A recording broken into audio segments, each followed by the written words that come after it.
His illustrious career includes academic credentials such as an MA in social work from the Tata Institute of Social Sciences, an MPhil from NIMHANS Bengaluru, a PhD in applied health psychology from the University of Mumbai, an MSc in international health policy from the London School of Economics, and a postdoctorate from the University of Florida.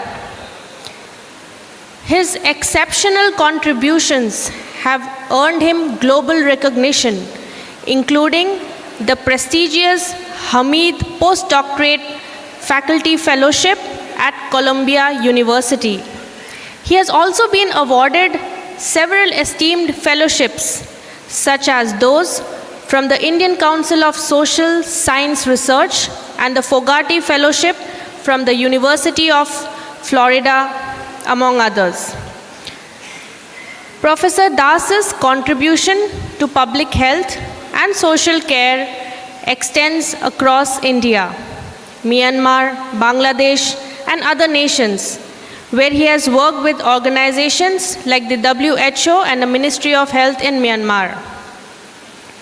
As a consultant and advisor, he has impacted healthcare systems and policies in various low and high income countries.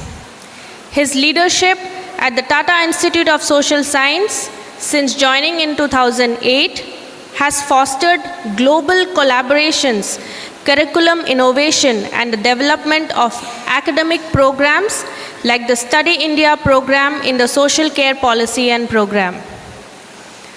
A certified yoga and a vipassana meditation practitioner, he emphasizes on a holistic approach to health and well-being in his teachings and research.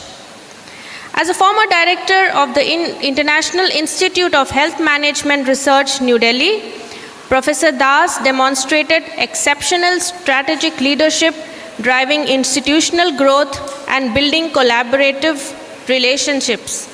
He has contributed extensively to the academic field with publications in peer-reviewed journals, chapters, and books focusing on evidence-informed policy, mental health, sustainable development, and well-being. Additionally, he serves on editorial and advisory boards of reputed journals, organizations, and his work continues to influence healthcare systems, professional education, and public health policy on a global scale. Professor Das's remarkable dedication to equity, inclusion, and social justice ensures his enduring impact in academia and beyond. Today, Dr. Das will be sharing with us his insights on the topic NCDs and mental health. Let us all put our hands together and welcome him on stage. Sir.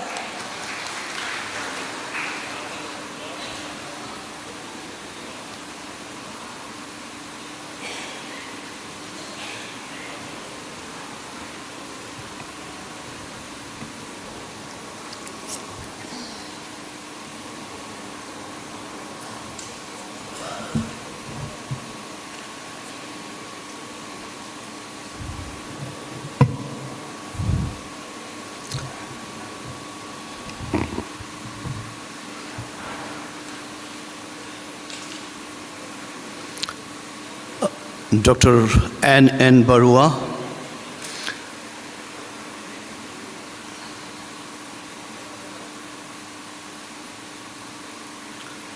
this is a great honor and privilege to be amongst you this afternoon. I'm really honored to be here. It is almost like a homecoming. I'm not from Mumbai, but I'm from this land. I'm from Assam. So it is almost like I have been thinking that yes, downtown hospital, I have heard about it. It's inception of a hospital almost about 35 years back when I was living this city of Duliajan, a small township. And I heard so much about it.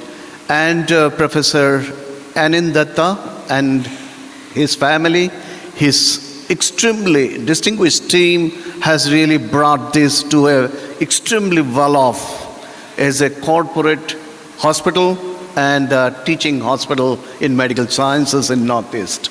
I think the contribution, I think I have a great appreciation, and also I feel that he thought that I should be coming and sharing my thought.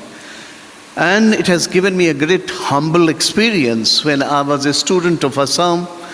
And I like to say that what you have said, madam, whatever you have said, believe me, I was sitting there, I was trying to understand what is she talking.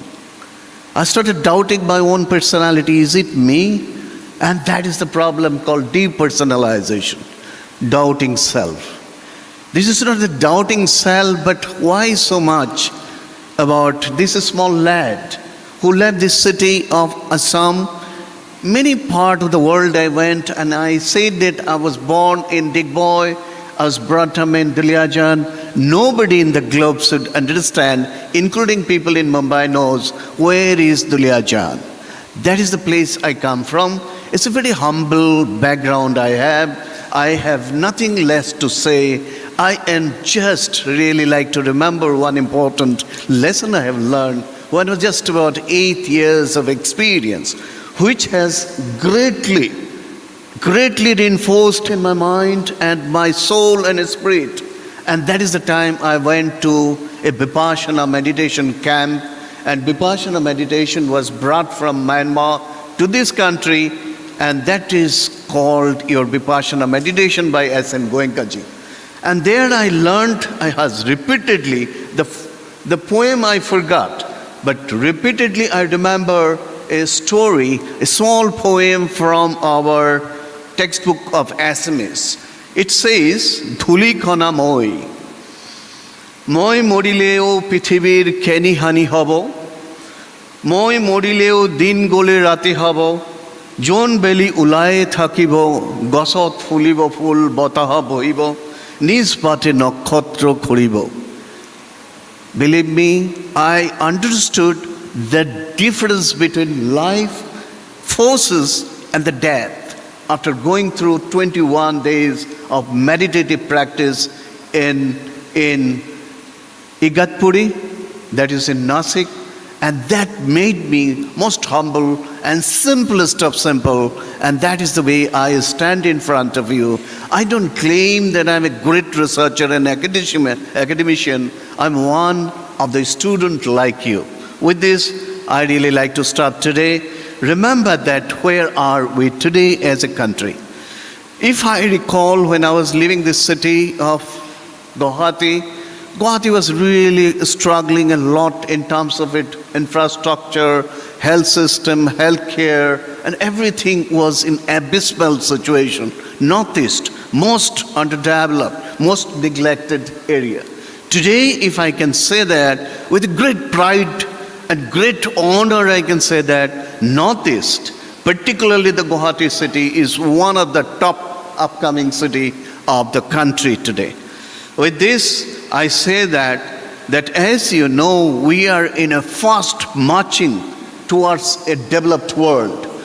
We are in the GDP growth, fifth in the rest. But if you say the GDP growth out into terms of speed and tempo of the growth, we are leading on the first in terms of our economic opulence, growth, and then GDP growth. And that's the way the India is growing. By another possibly 20 years, you will see India will have definitely a large amount of dent in the global scenario. Is one of the top leader. And that's the faith and belief I too have. I do harness this dream that this is the country where we are. And that is the reason we need to really make sure that is possible. Now see that how fast we have grown. 1947, the life expectancy was just about 32 years in our normal population. 32 years after the British left, and today life expectancy, you can think of, we are as good as top countries. Today we are 67 to 68 years is our life expectancy. So all the health indicators, if I see that, it really makes me completely beam with my optimism and enthusiasm. With this, I come to you today. There's a little bit of slip. And I was here, talking to Niranjanji. Niranjanji told me in one of my meetings when I was in my Guwahati campus of Tata Institute of Social Sciences, he said that, sir, you should come for a patient safety and, healthcare management. I said that I will come there. And that's what I have registered in my little mind. And I said that, all right, I will come. With that thought, today also I came back to you, and I thought today is my topic is the same. So what I will do today, I will discuss the patient safety, healthcare quality management, NCD, and also I will talk greatly about my mental health, work experience and research. That should be my journey today. Hope you will bear with me. You have been hearing many things about healthcare, patient safety, but I will be putting it in a different flavor. That flavor possibly will take little difference in my discussion today. And I really owe a great indebtedness to the August gathering, galaxies of experts sitting here, and I'm really grateful to them that I have that opportunity to address you all. This is a place where I come from. It is a time a small lad was born in AOC hospital, Assam Well Corporation, and one of the, this is, do you have this?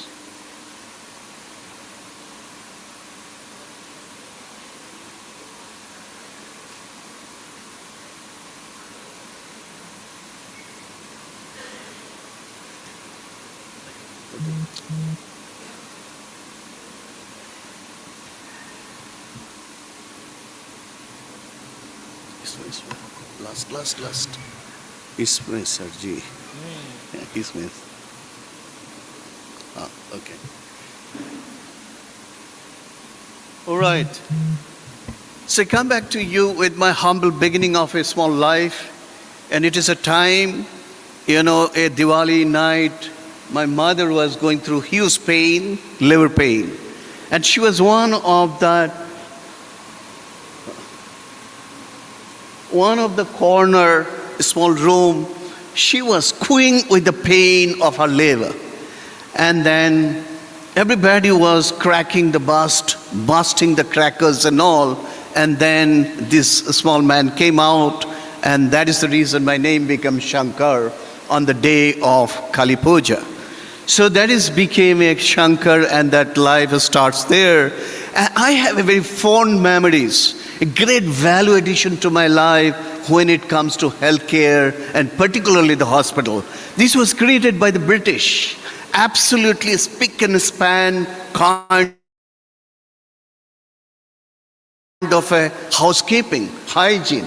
And all the protocol of the British government was followed in this hospital. Earlier it was called AOC. Very unfortunately, all of you should know, today it has gone through some kind of upheaval. At this moment, they have shut it down. Very unfortunate. We, from the citizens group, we are working towards making it operational by the citizens group. And mostly, Ramakrishna Mission is going to adapt this hospital for the public, and mostly for the charitable purpose. I believe that it is one of the best hospitals ever made in this country in the pre-independence time by the Britishers. The Britishers has done whatever they have done. They have plundered these countries, but they have also given a civilization, infrastructure, many technological know-how of those days, which still we are really grappling with. We are the beneficiaries, whatever it may be. But this is the place where I was there. Coming back to me, I come from Tata Institute of Social Sciences. It is one of the renowned, very premier institution in the country, and largely it is known in the world for its social sciences, public health, management, and many more programs. We have almost about 12,000 plus students. I'm not saying that I come to downtown hospital to really make a tom-tommy. No, I am saying this to put a context that tomorrow, if you are sitting here, and I'm sure that there will be some kind of a, collaboration, we will be able to work it. and that would be great opportunity for us. We have a multi-center, 5-campus university. We have it in rural campus in Tuljapur, absolutely barren land, drought-prone area of Maharashtra. And those are the days, 35 years back, it was absolutely nothing. Government of Maharashtra given us as a donation 165 acres. We have made it absolutely lush green campus. This is such a wonderful thing has happened in these 3 decades of time. We also have Hyderabad campus, Guwahati Social Sciences Mumbai campus, and adjacent to that we have a Maluti Jan Naroji campus. I'm very happy to say that today with great pride that one Dr. Anand Datta's daughter, he said, don't say. So, and she was there with our university, and she has graduated from the Masters of Social Work, and I am very happy to say that she is a very close friend of our family. Anyway, so if you say that, we also have 277 full-time faculty member, 355 visiting faculty member. Most of them are very accomplished, academician, researcher, practitioner. We have a great partnership between the academic world and the industry. We have a 67 international collaboration. You name it. You name it, like London School of Economics, London School of Hygiene and Tropical Medicine, Columbia University, University of Johns Hopkins, all of it, we have many collaboration going. We have a lot of crisscross relationship, and also that is purely academic research, training, capacity building. We also have something called dual degree program. Dual degree programs are 1 year in Tata Institute Mumbai, and the second year they go abroad to any parts of the, for example, Queen Mary University, Monash University, Columbia University, they pursue their second year in that country at their campus. So if you see, these collaborations are extremely enriching, and that is the talk of the country today, because without internationalizing our education, the National Education Policy 2022 is going to be evaluating us, our performances, how much do we open our university system for other countries to come and work in these campuses, and also how much our student faculty member have done research, and also faculty and student exchange. It's a very, very important thing. Where I also like, these are our programs, bachelor's, 51 master's degree programs, 17 doctoral program, and 30 short-term program, which is very, very signature program. I should say, one program we have with Ministry of Health and Family Welfare, what is known as a postgraduate diploma in healthcare quality management. It is run by our Tata Institute, and they all we discuss about patient care, patient safety, quality management, all the instruments related to quality control measures and management. All this what we do. I just come back to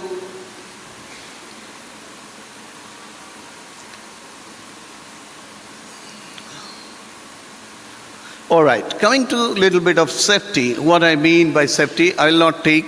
I just like to know what is my time exactly, madam. What is the time I should stop?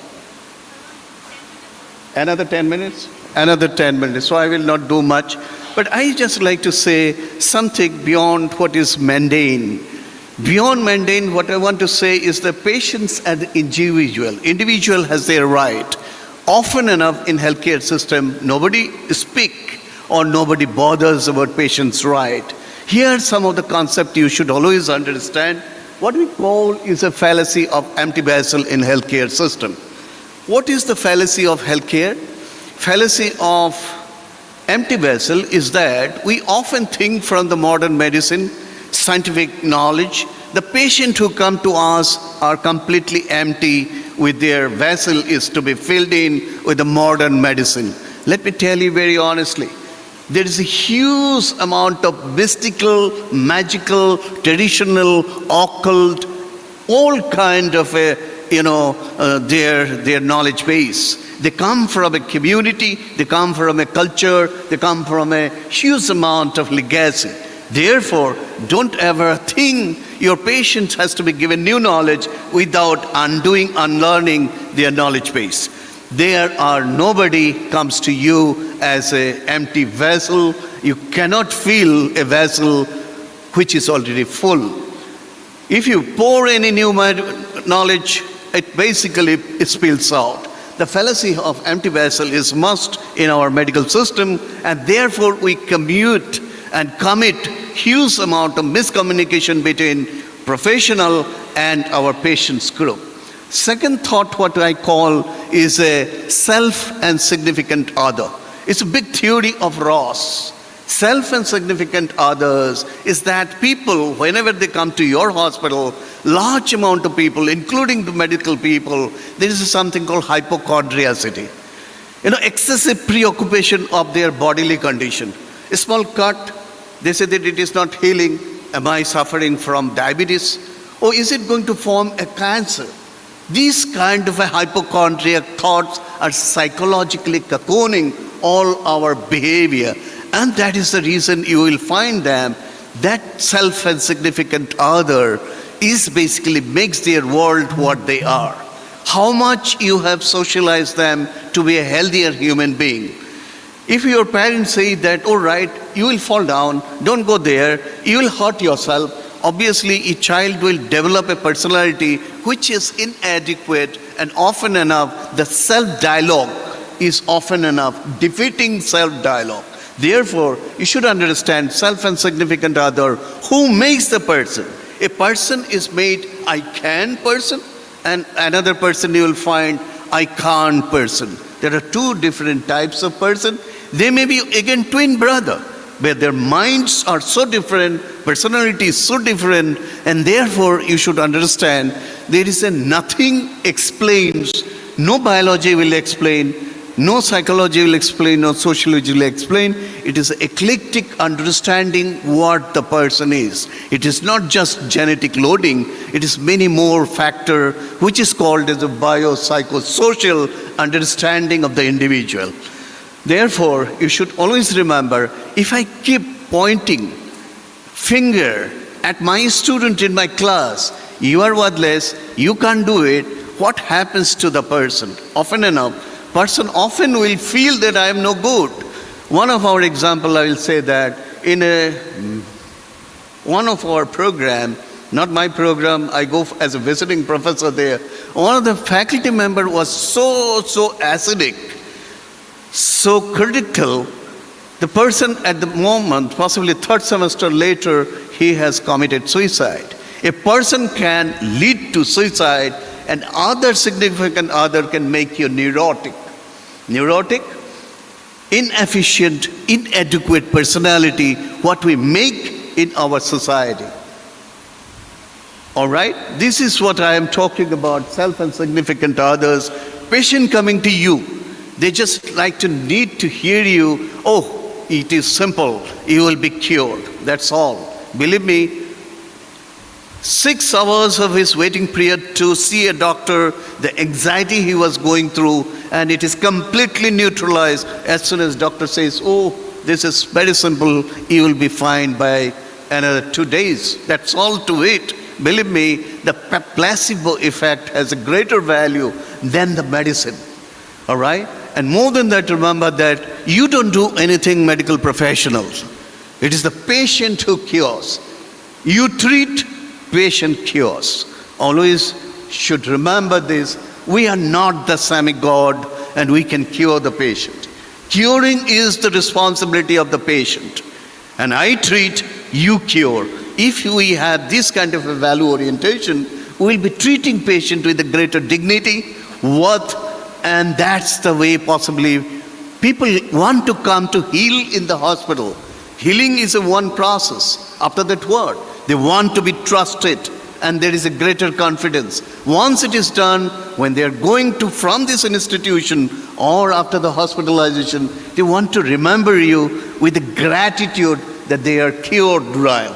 And that can we do this process from the time of our prescription to the time of description and prescription to the dispensation of medicine and then possibly discharge.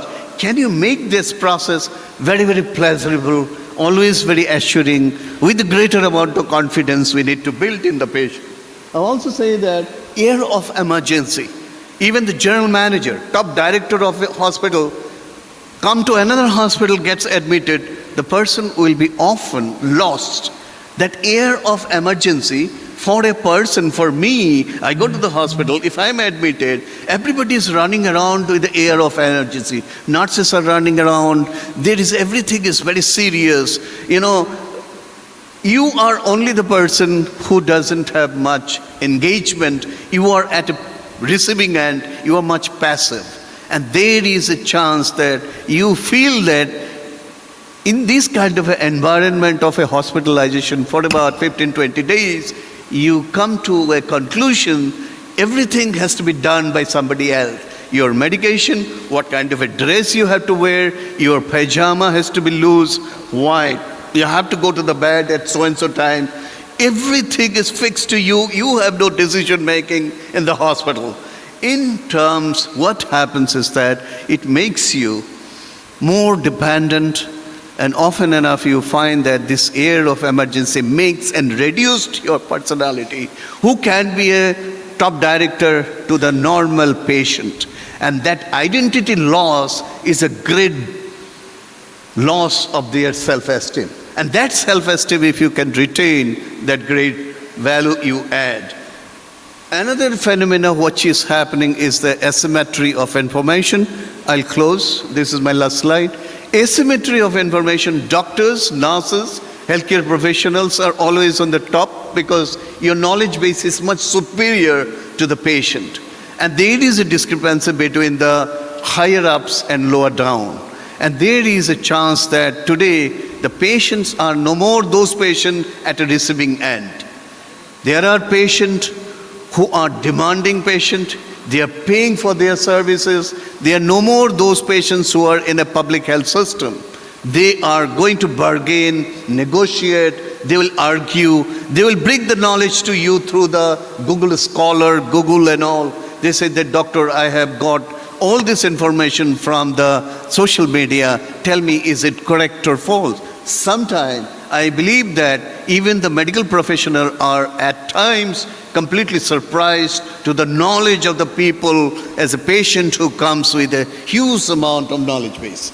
It's nothing very unheard of. This is the era where you need to be abreast with all your knowledge base all the time, and you need to be top beyond their understanding. You cannot say that, oh, forget about Google Baba.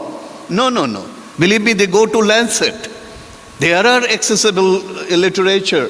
Most, scientific literature also, they are searching, finding their efficacy, side effects. Everything's are possible. Top pharmaceutical companies are today, all the drugs, salt, its effects, side effects, everything is written down. And that is the information age. This boom of information makes people very empowered in a system. So information asymmetry is going to be, earlier there was a disturbance. Now you need to have an alignment of this information. Asymmetry, you are no more as a top-down kind of approach. It is a time that we need to negotiate, be a partner in the treatment process. And that is the kind of a system we are working at this hour. Moral hazard, as I told, because there is a chance that in your hospital, people who are with the insurance, they will be using maximum amount of services, even though they don't need it, because others are paying the premium. So it is a tendency as a healthcare professional to really cater to those people with the responsible healthcare delivery. And that is very important for all of us. And we need to maintain that kind of a responsibility in this. Monopolies of knowledge is basically remains here as a doctor, nurses, and other medical professional. I think we need to make sure that knowledge base cannot be a monopoly either in medicine or any other profession. It is basically very fluid. It should flow freely. And that is what I wanted to tell you about this discussion. Just 2-3 lines related to my topic. I mistook the topic. I supposed to speak on NCD and mental health, very pet subject of my life. As I like to say that NCD, non-communicable diseases, I like to share something very interesting, because at the moment we are right now working with the Uttarakhand government, Rajasthan, as well as Maharashtra. What we do basically, what they have done in 2016 called Health and Wellness Center, only the nomenclature change in sub-center and primary health center. But nothing has happened. The program did not roll completely very efficiently. What happened? They hired Tata Institute of Social Sciences to play the role of a consultant who can really employ people and really make sure their program in today's topic, it is called Ayushman Arigya Mandir. We are working with them to really see their supervision part, implementation of the program, and all public health standard we are working with. And right now, after possibly you can think of 15 months, the indicators of health in those NCDs are increasing tremendously. Today's world, as we know, almost 72% of the total burden of the disease are related to non-communicable diseases. Either you talk about diabetes, coronary heart disease, cancer, and many more.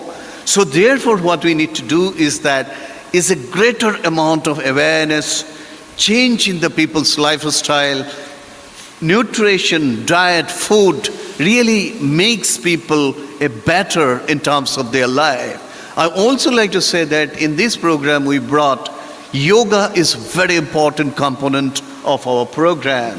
So this is also one of our discussions. I also like to come back to mental health. Mental health, if you really say that, out of 4 persons sitting here, if I count 1, 2, 3, 4, that 4th person has the vulnerability, propensity of having some kind of a mental health, diagnosable disorder. And that is not my statistics from the WHO and many more multi-country psychiatric morbidity study. This is established. Today, if you really look at, earlier we had just about 1% of the population suffered from schizophrenia, and today it is a 2.2% people suffer from schizophrenia in our general population. And I'm talking about these are very diagnosable, unmanageable. Sometimes you can manage, but you have to live with this chronic condition.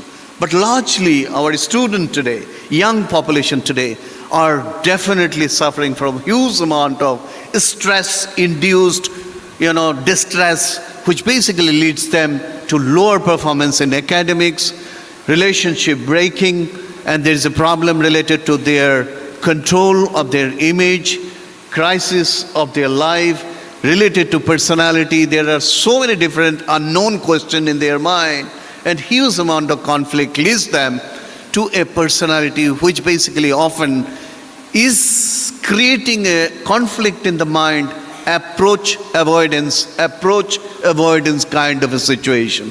Therefore, their performance are also greatly affected. Large amount of responsibility we need to take, and particularly cut down your screen time, social media time, get into the time where you can spend time talking to your good friends. The virtual world is not going to make you any better. The real world, talking to the people directly, sitting, talking, and those kind of friendships and those kind of relationship at families are going to lead a greater valued life. With this, I don't think I have much time. I like to close with last word to all of you is that I like to just pronounce this slogan. From this, I say, Loka samasta sukhino bhavantu. Loka samasta sukhino bhavantu. I say that let this world be full of happiness and prosperity and full of health to all the citizens of the world. And with this, I close my talk. Thank you so much for this opportunity.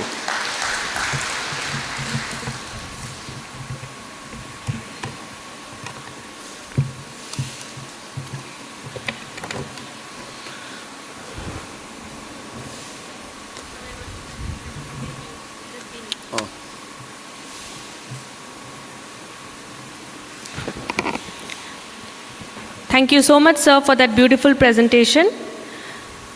To express our gratitude and appreciation, I would like to invite Dr. Udayan Barua, sir, Medical Superintendent, Downtown Hospital, to felicitate Professor Shankar Das with a token of appreciation and respect.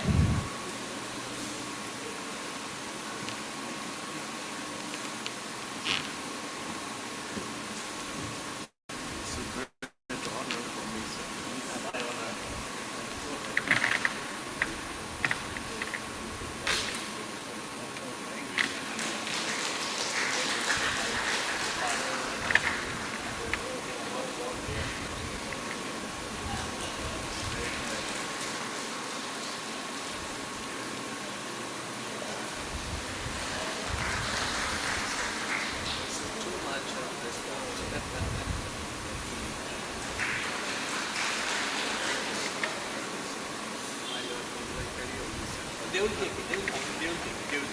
Thank you, sir. Thank you, sir.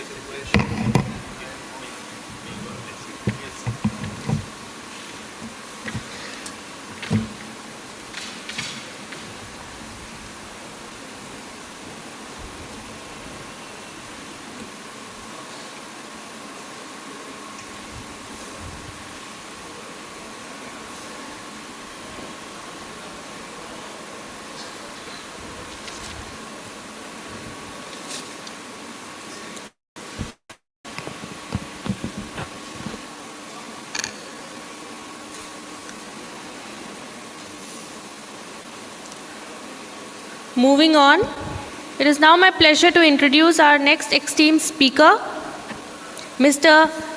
Sailesh Mehta, the Director of Medovation Incorporation. Mr. Mehta has been a prominent figure in the healthcare industry for over a decade. Under his leadership, Medovation has become a leading provider of world-class infection prevention solutions in India. In addition, he has conducted numerous nationwide seminars focusing on sterilization techniques and kill kinetics. Please join me to invite him on stage. He's going to speak on the topic, Best Practices in Sterilization and Validation Processes. I'm so sorry. I think it's too boring, right? To listen to all this. First of all, thanks to giving me the second half. You know how difficult it is. When Madhya Pradesh is full, Uttar Pradesh goes empty, right? So I've got a tough job to see that all of you are active. I need a active participation. So let's have an interactive, and I will know how to pitch my talk. I have pretty good number of slides. So it's going to take me 4 minutes or 5 minutes for me to first understand what you expect. I don't want to deliver what I have, right?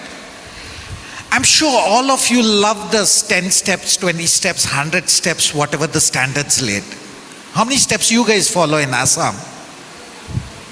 Hand hygiene, how many steps you guys follow? 7 steps, lovely. After the 7 steps, what's your bioburden reduction?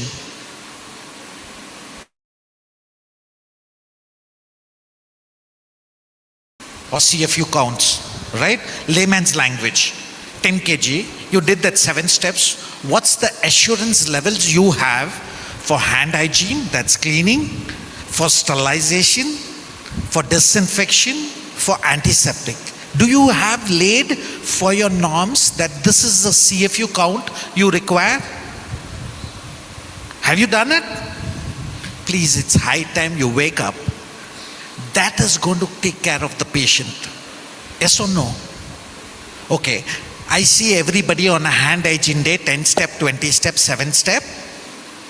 Cake cutting, which water? Which water? Love you guys. Good or bad?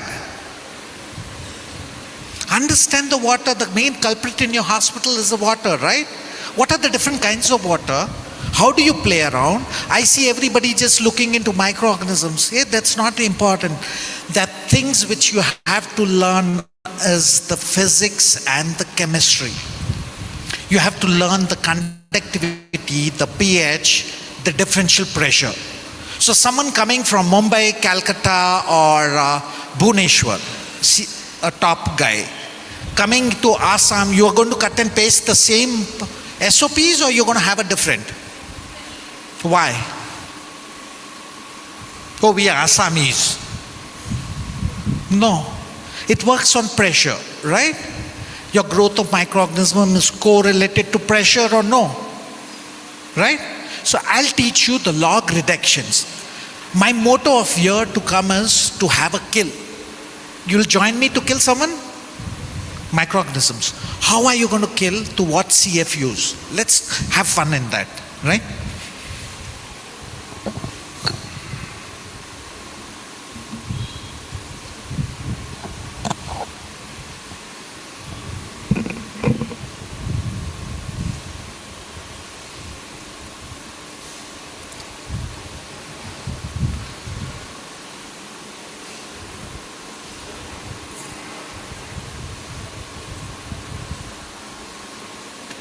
Switch on.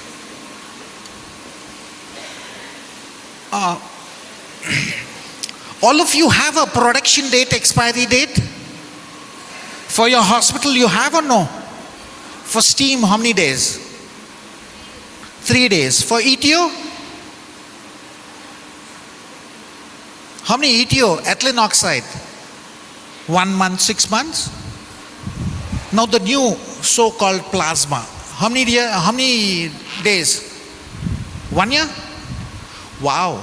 Assam has got educated bacterias, right? They come to your hospital. Oh, steam, I'm going to sit in 3 days. Eat you, oh boy, I'm going to come back after 1 month. It's stupidity, guys. Wake up. The new generations.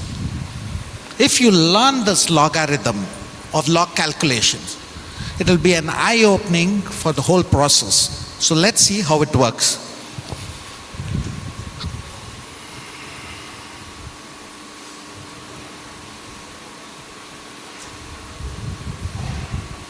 Okay. I want everybody to click a picture of this.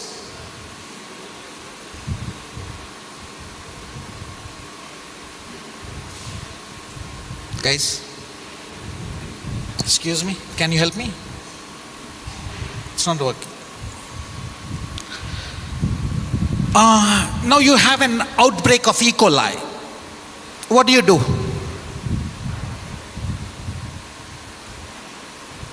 All are nurses, right? OT infections. What do you do? E. coli is acidophile. So what do? You got to play with the alkaline. Yes or no? So understand acidophile, neutrophil and alkalophil. On that basis, you set up your log reductions. How does a log reduction work? Yeah, just a minute.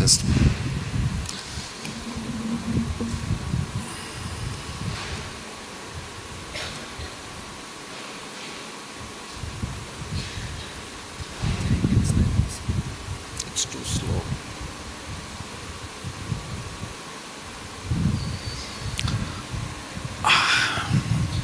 Everybody 10th standard pass? Hey guys, wake up, ma. Second half, I have to keep you guys awake. Yes or no? Love you guys. How much is 10 to the power of 6?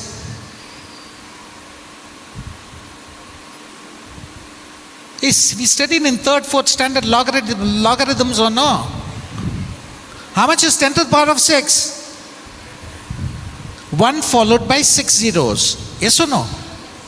Hey, how's your infection rate? People come and ask you. I see few sisters coming and saying 0 infections. Do you have 0 infections? If you do not know logarithm, you can't talk about it. So let's go to the basics of log reductions versus calculation. Mark my words, nobody knows. It's high time you guys learn this, right? How much is 10 to 6? 1 followed by 6 zeros. Hey, you have a VIP patient or an owner of the hospital coming and admitted in your hospital. If he comes, You have a double autoclave? Oh, wow. If you understand this, you're going to kill him faster. Right? So how does it work? Now this particular category has a D value of 2 minutes. So you have to understand what's D value. Decimal reduction. So every 2 minutes, you have a log reduction.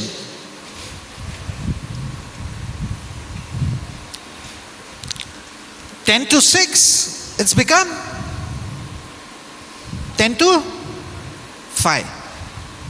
I hope you guys know how to calculate. You know how to read? How much is 10 to 5? Huh?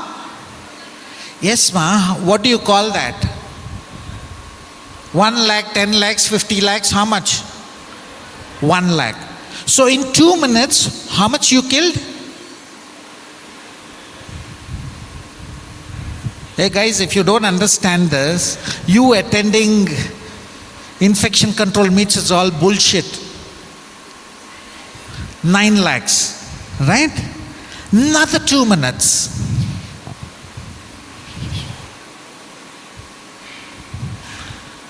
$10,000. What is your assurance level for cleaning hand hygiene? 10 to the power of plus 4. What is your sterility assurance level for OT and CSSD? Oh, you have not set any standards on assurance levels? It's called as 10 to the power of minus 6 CFU. Make a note. 10 to minus 6 for sterilization, 10 to minus 5 for disinfection. I see auditors coming. Okay, if you have a positive cases, right? All your instruments, what do you do first? Clean and then straight sterilize or disinfect? Disinfect. God bless you. Is disinfection good or sterilization? Which is good, disinfection or sterilization? Why Assamese don't like to kill someone in one shot? You want him to suffer and die? Oh, you guys enjoy. First disinfect, then sterilize? Stupidity, man. Multinational companies want to sell their products. So they made a protocol, disinfect, then sterilize. If you understand, disinfection is 10 to minus 5. 10 to minus 5 CFU. Sterilization is 10 to minus 6 CFU. So what is this minus 5 minus 6? You have to sit and calculate. Let's see, you are going to give me the calculations of kill for this particular guy. How many minutes is going to take to kill this guy? Sit and calculate. Another 2 minutes. Another 2 minutes. How much is 10 to the power of 0? How much is 10 to the power of 0? 0? Love you. So can you have 0 infections? Now you understood. Have you seen these Colgate and Harpic advertise? Have you seen Colgate and Harpic? 10-15 microorganisms after brushing, 1 or 2 they left behind. That is the assurance level you have to work on. So this guy is 1, which is called as survival time. Okay. Is still alive or dead? Alive. Okay, I give another 2 minutes. He's going to be half dead, half alive. In your hospital, if a patient comes, either you kill him fully or recover and send him. You do half dead, half alive to a patient. Even your disinfectant sterilizer doesn't do that. You got it? So still surviving 1. You got it? Now, another 2 minutes. How many minutes it's taken? 12 minutes. What is the sterility assurance level? Boy, I just repeated 2 minutes back. Sterility assurance level for OT, minus 6. Yes or no? How many minutes you require to achieve -6 now? Is your product sterile or unsterile, ma? Hey guys, wake up. You guys are not going to leave. I'm telling you. How many minutes it's going to take? Right now it's 12 minutes. Sterile or unsterile? Unsterile. What? How many minutes to give to make it sterile? 24 minutes. You got it? Let's see. Okay. Now, you have a fat guy, smart looking guy, and a thin guy. Who's easy to kill, the thin guy or the fat guy? Thin guy. Oh, you guys don't like thin guys. So let's see. You have 10 to 5. Okay? How much is 10 to 5? 1 lakh. It's easy to kill 1 lakh or 10 lakhs? Why you don't like thin guys? You're wrong. This guy is like someone like me, difficult to kill. He's got a higher resistance of what? How much is it? 2.5. You got it? So how many minutes it's taking?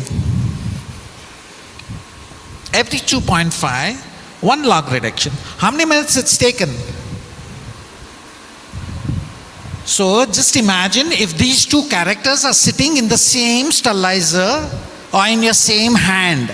Who's going to die first? 10 lakh guys or 1 lakh? 10 lakh. So what I do is, I catch hold of this guy and make him. I happen to see Assam. I want result in 20 minutes. Can a woman give a birth in 20 minutes? 9 months you need eyes, hands, legs, everything to come or no? Auditors come. Hey, implant load, one biological guidelines, some crap. Okay, when does a microbiologist give you the result? When does a microbiologist give you the result of microorganism, that biological? 48 hours. Implant is gone where? If the growth comes, patient damal, dead. Stupidity. Just to follow some guidelines. You should question the auditor. Sir, if I put a biological in the implant load, I get the result when? 48 hours. Do you think I am going to keep it? It's high time you understand the basics. These are basics, right? It's a basic science which you have studied. On this basis, you set your norms. I'm not going into the calculations of F bio, Z and all. I think second half, if you guys like this phase, call back. It's a lovely calculations, ma. It's going to take at least half a day to understand the kill calculations. You got it? Now, please take a picture for you to set up the power notations from 10 to 5 to get to 10 to -6, how the calculation works. You are going to go back to your hospital. You're going to do this. Right? Are you guys okay, or you need something funny, or you want me to be technical, or it's too boring? Are you okay? Okay. Okay, what are the different kinds of water you have in your hospital? Assam has water, doesn't have? Which are the waters? You have big names or no? What names have you given for the water? What names have you given, ma? RO water. Good water, bad water. RO water, good water, bad water. Good water. Oh. So endoscopy, disinfect, and which water? Tap water. Love you guys. Patient, Damal. NABH, JCI, everything, cake cutting over, patient, Damal. Understand the water applications, ma. which are the different waters you have, for what applications you want to have it. So you have the RO water, you have the distilled water, you have softened water, you have the tap water, you have the grand water, right? What is the main job of infection control microbiologist or OT? To have a conductivity and a pH meter. Okay, RO water, what is the pH? Everybody loves to talk big water names. What is the pH of RO? RO is always acidic. You guys drink RO water in the hospital. Love you guys. God bless you. Can you drink RO water? It's free from minerals, ma. You're going to have a Kohinoor in after 10 years or no stones. So you have to understand the chemistry of water versus the processes. So I'm not going to show you the slides and play around. So which water to play for what applications? ICU, which water? ETO, which water to play around? So water applications, please go back. It's a lovely subject. These topics, I'm sorry they've given me 45 minutes. I require 10 to 12 days. Are you guys okay for 10 to 12 days? Okay. Now, all of you have autoclave at home? Yeah, you have a pressure cooker, ma. It's the same crap here with two gadgets. Nothing, there's no rocket science. What all you guys cook? Rice, dal, meat. How many whistles for rice? 2 whistles. Dal, 3 whistles. Meat, 6 whistles. In a hospital, what all you do? You cook, ma? Solid goods, porous material, liquids, hollow. Yes or no? Which process? Okay, at home, just imagine you're eating meat with 2 whistles. What happens? Damal. Will you eat meat with 2 whistles? What are you doing with the patient here? High time, understand what cooker you have. Is it rice cooker, dal cooker, meat cooker? And no auditor is going to come and teach you this. They want just a documentation, ma. Your motto is first to understand what is the cross infection rates depending up if you understand this. You got it? Can you tell me how much I'm supposed to talk? Can you stop me 5, 10 minutes before? Oh, lovely. Are you okay or you want me to stop it? You guys are enjoying? If she stops, you shout at her, not at me. Okay? Right.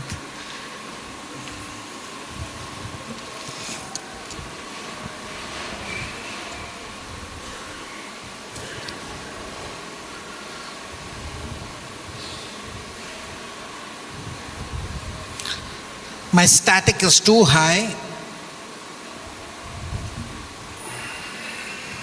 Go back.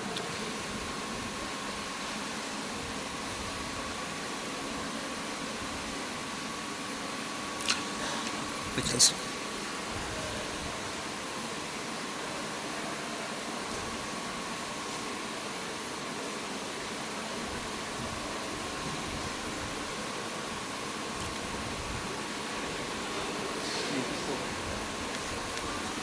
okay.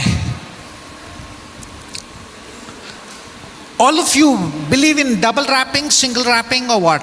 Sterilization. Double wrapping, single wrapping.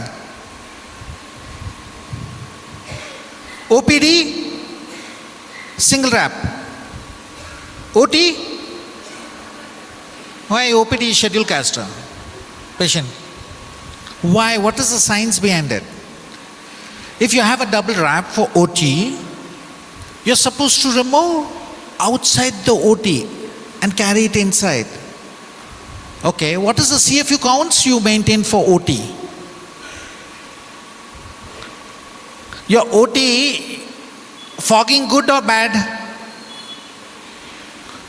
I see auditors coming fogging bad without understanding infrastructure, ma. Fogging is good or bad? You guys work or no? Bad. Let's see. Bad. I see people near the sea level using hydrogen peroxide without understanding the humidity. You need humidity in the OT or you don't need? You don't need. What does the fogging do? Creates a huge humidity. You have an excellent kill, but you leave a lovely gobi Manchurian for the next attack. Right? That CFU has to correlate to this. So, what pressures do you play around? You say positive pressure, negative pressure, blah blah pressure. Okay, now you guys tell me, what is the pressure of Guwahati?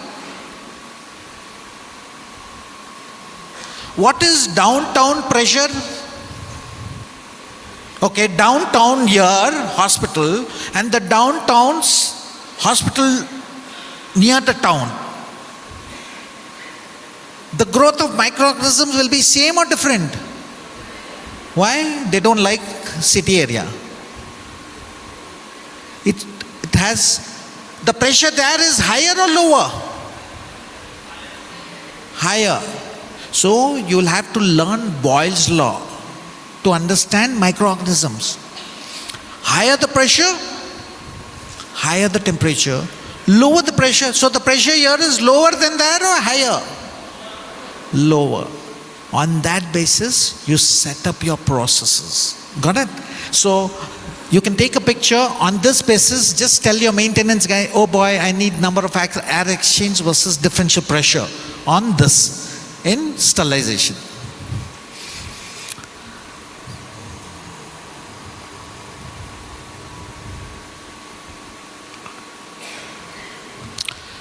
This is an excellent slide for your HR, for your CSSD and OT. Any people who cannot see red, please kick them out from the cleaning area. So this becomes a yearly HR test to monitor the color blindness. You got it? This becomes a part of your protocol on OT and CSSD and infection control.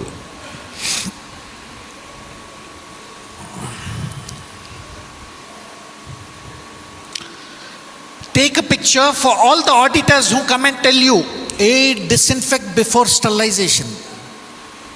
So you using aldehydes, hydrogen peroxide or sodium ammonium sulfate or anything, tell them it creates a biggest problem in polymerization of proteins, which creates a huge problem to achieve my sterility assurance level. Anybody using plasma sterilizers? Any of you have plasma? Just raise your hands. None. There is something called as hydrogen peroxide sterilization. The most stupid process. There is nothing called as plasma sterilizer. It's just a marketing game. Got it? There's a limitation. Can you put an implant in hydrogen plasma sterilizer? Why? The kill doesn't take place. And everybody is investing big money without understanding the kill kinetics. High time you guys wake up, next generation learn this, because I'm sure thanks for everybody for giving me this 45 minutes just to confuse you and go away. Because I'm not giving you remedies. If you like this phase, call me back. I'll give you lovely remedies how to work on the toxicity versus kill. Any questions? I'll pitch my talk as per that.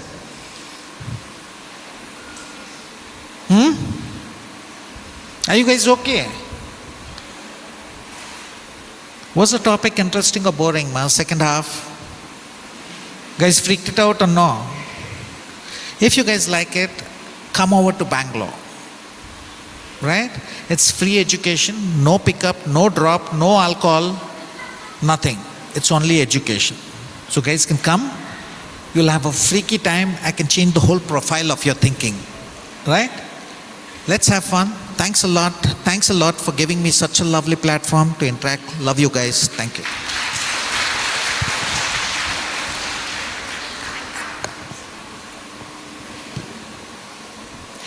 Thank you so much, sir, for such an engaging presentation.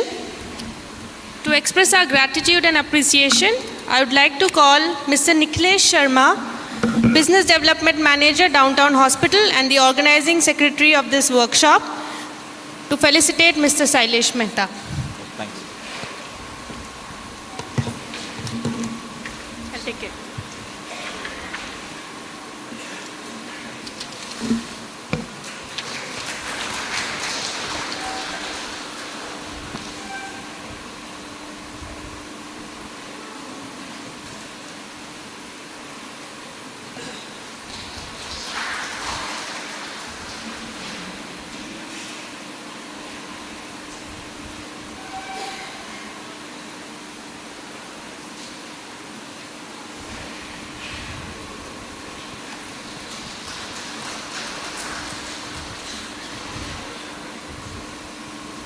Thanks a lot. Sorry to... Can I have the pen? Hard disk?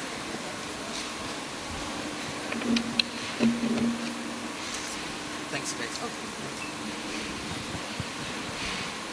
At this point, I would like to invite Ms. Manushweta Gracie Shaw to take over with the proceedings.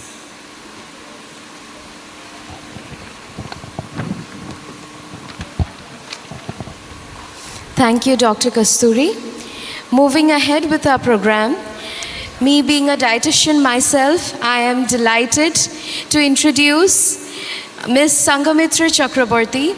Ms. Sanghamitra Chakraborty, a highly experienced clinical dietitian, has been working in the field of nutrition and dietetics since 1994.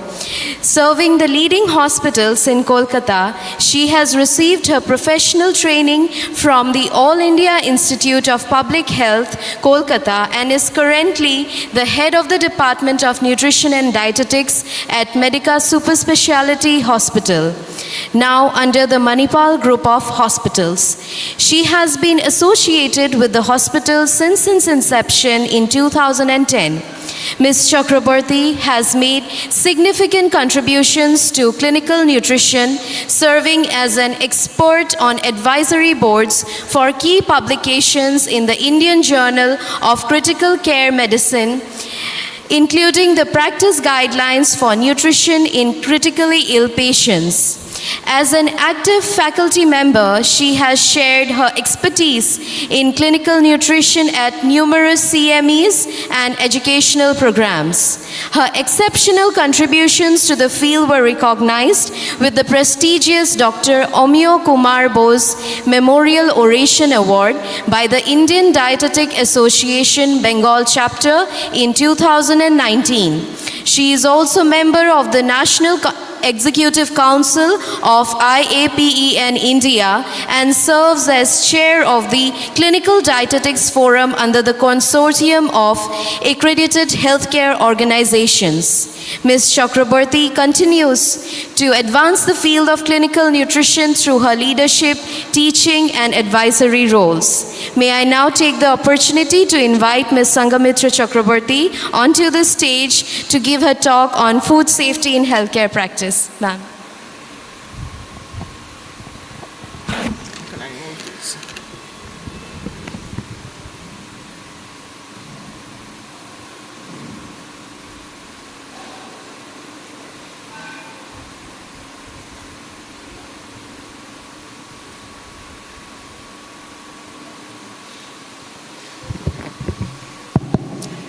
Good afternoon. Thank you for that warm welcome. At the outset, I would like to begin by thanking the authorities of Downtown Hospital for inviting me out here and the warm hospitality. I had a lovely lunch. So before I begin, I would like to ask you, frankly, there's no need to tell me that you are very happy to see me or not surprised to see me. Tell me how many of you think that food safety is important in day-to-day patient care practice and for patient safety?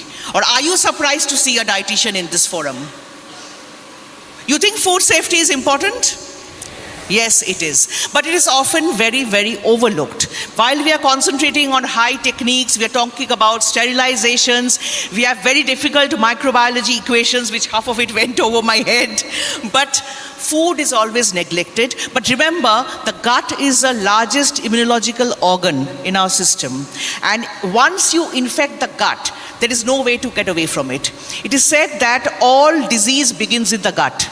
And when I was a kid, my father used to tell me, keep your tummy clean. And I used to get very irritated because that meant that don't have your chocolates and candies, eat boring homemade food. But ultimately, what I have seen in my 30 years of practice, nothing could be more true than that. Because all diseases actually either begin in the gut or can be aggravated by some infection in the gut. And that is particularly true for hospitalized patients who are already immune compromised. So while you may be concentrating on cleaning your surfaces, you're thinking about using expensive gadgets to prevent infection, you're thinking about bloodstream infections, catheter infections, if the patient is not getting food which is hygienically handled, or if you are negligent towards the food safety, that can have disastrous effects. And actually all the effort, all the money that you are spending on keeping the patient safe will actually go to waste.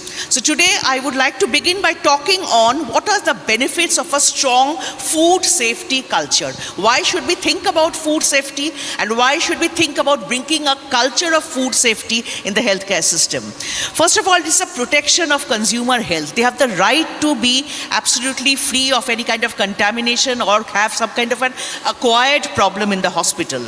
Enhanced reputation and trust. So if you go to a hospital and you get a foodborne infection, naturally it speaks very badly about the hospital. So the people who are coming to your hospital, your clients, they gradually lose trust in, okay, this is a very good hospital, but look what kind of food they serve. My patient had diarrhea having that food.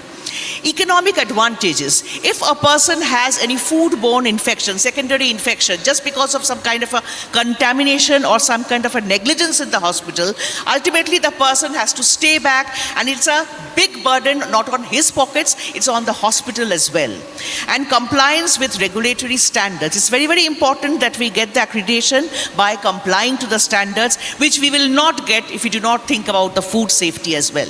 So, in order to imbibe the safety culture in food, what all we need to do? First of all, we need to have certain rules and procedures which govern the logic behind food safety.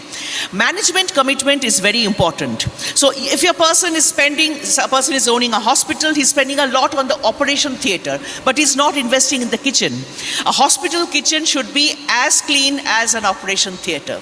So basically, the management has to be committed, the people, they have to be competent, and obviously they have to participate. Employee participation is very good.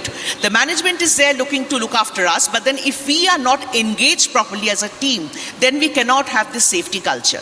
We should know about hazard prevention control. We should do outreach training. Staff need to be trained, not just dietitians. The entire hospital staff, the RMOs, the nurses, everybody needs training. And you have to plan properly. Safety planning should be done in advance. So all these things can lead to a proper safety culture in the healthcare setup. Now, what usually happens in the typical higher education sector and in the hospitality tourism sector? So typically in a higher education institute, you'll find that we have teachers, we have educators, and we have students. The educators, they are teaching the basis, the foundation knowledge, say in the microbiology field or in the anatomy field or basic nutrition to the students. Now the students, they come from different backgrounds. Some of them are motivated, some of them are not motivated, they are not focused. So when these people, they go into the hospital or tourism industry, very often they do not understand the difference between theory and practice, and sometimes they are very, very misguided. And if the organization where they are working does not have a proper food safety culture, in that case what happens is they cannot perform properly. But if the hospitality industry can give them a proper food safety culture, they learn to adapt, they have on-job training, and they can go back and give feedback to the higher education system. Look, this is what worked, and this is how it should be done. So then what happens is the next batch of students who are going to be educated, they are already well informed before coming into the hospitality industry. So there has to be a proper interaction between the healthcare system and the higher education system. Now, I come directly to the aspects of food safety. What are the major food hazards? You have biological hazards, you have chemical, you have physical, and you have allergenic. So typically the visible biological hazards, we all know, the worms and cockroaches. Once in a while a patient will say, see, there is an ant in my dalia or a small cockroach hidden somewhere in my dal. It happens in all hospitals. They are visible biological hazards. It can happen in home, it can happen in the hospital. We need proper pest control and surveillance. Physical hazards are there everywhere.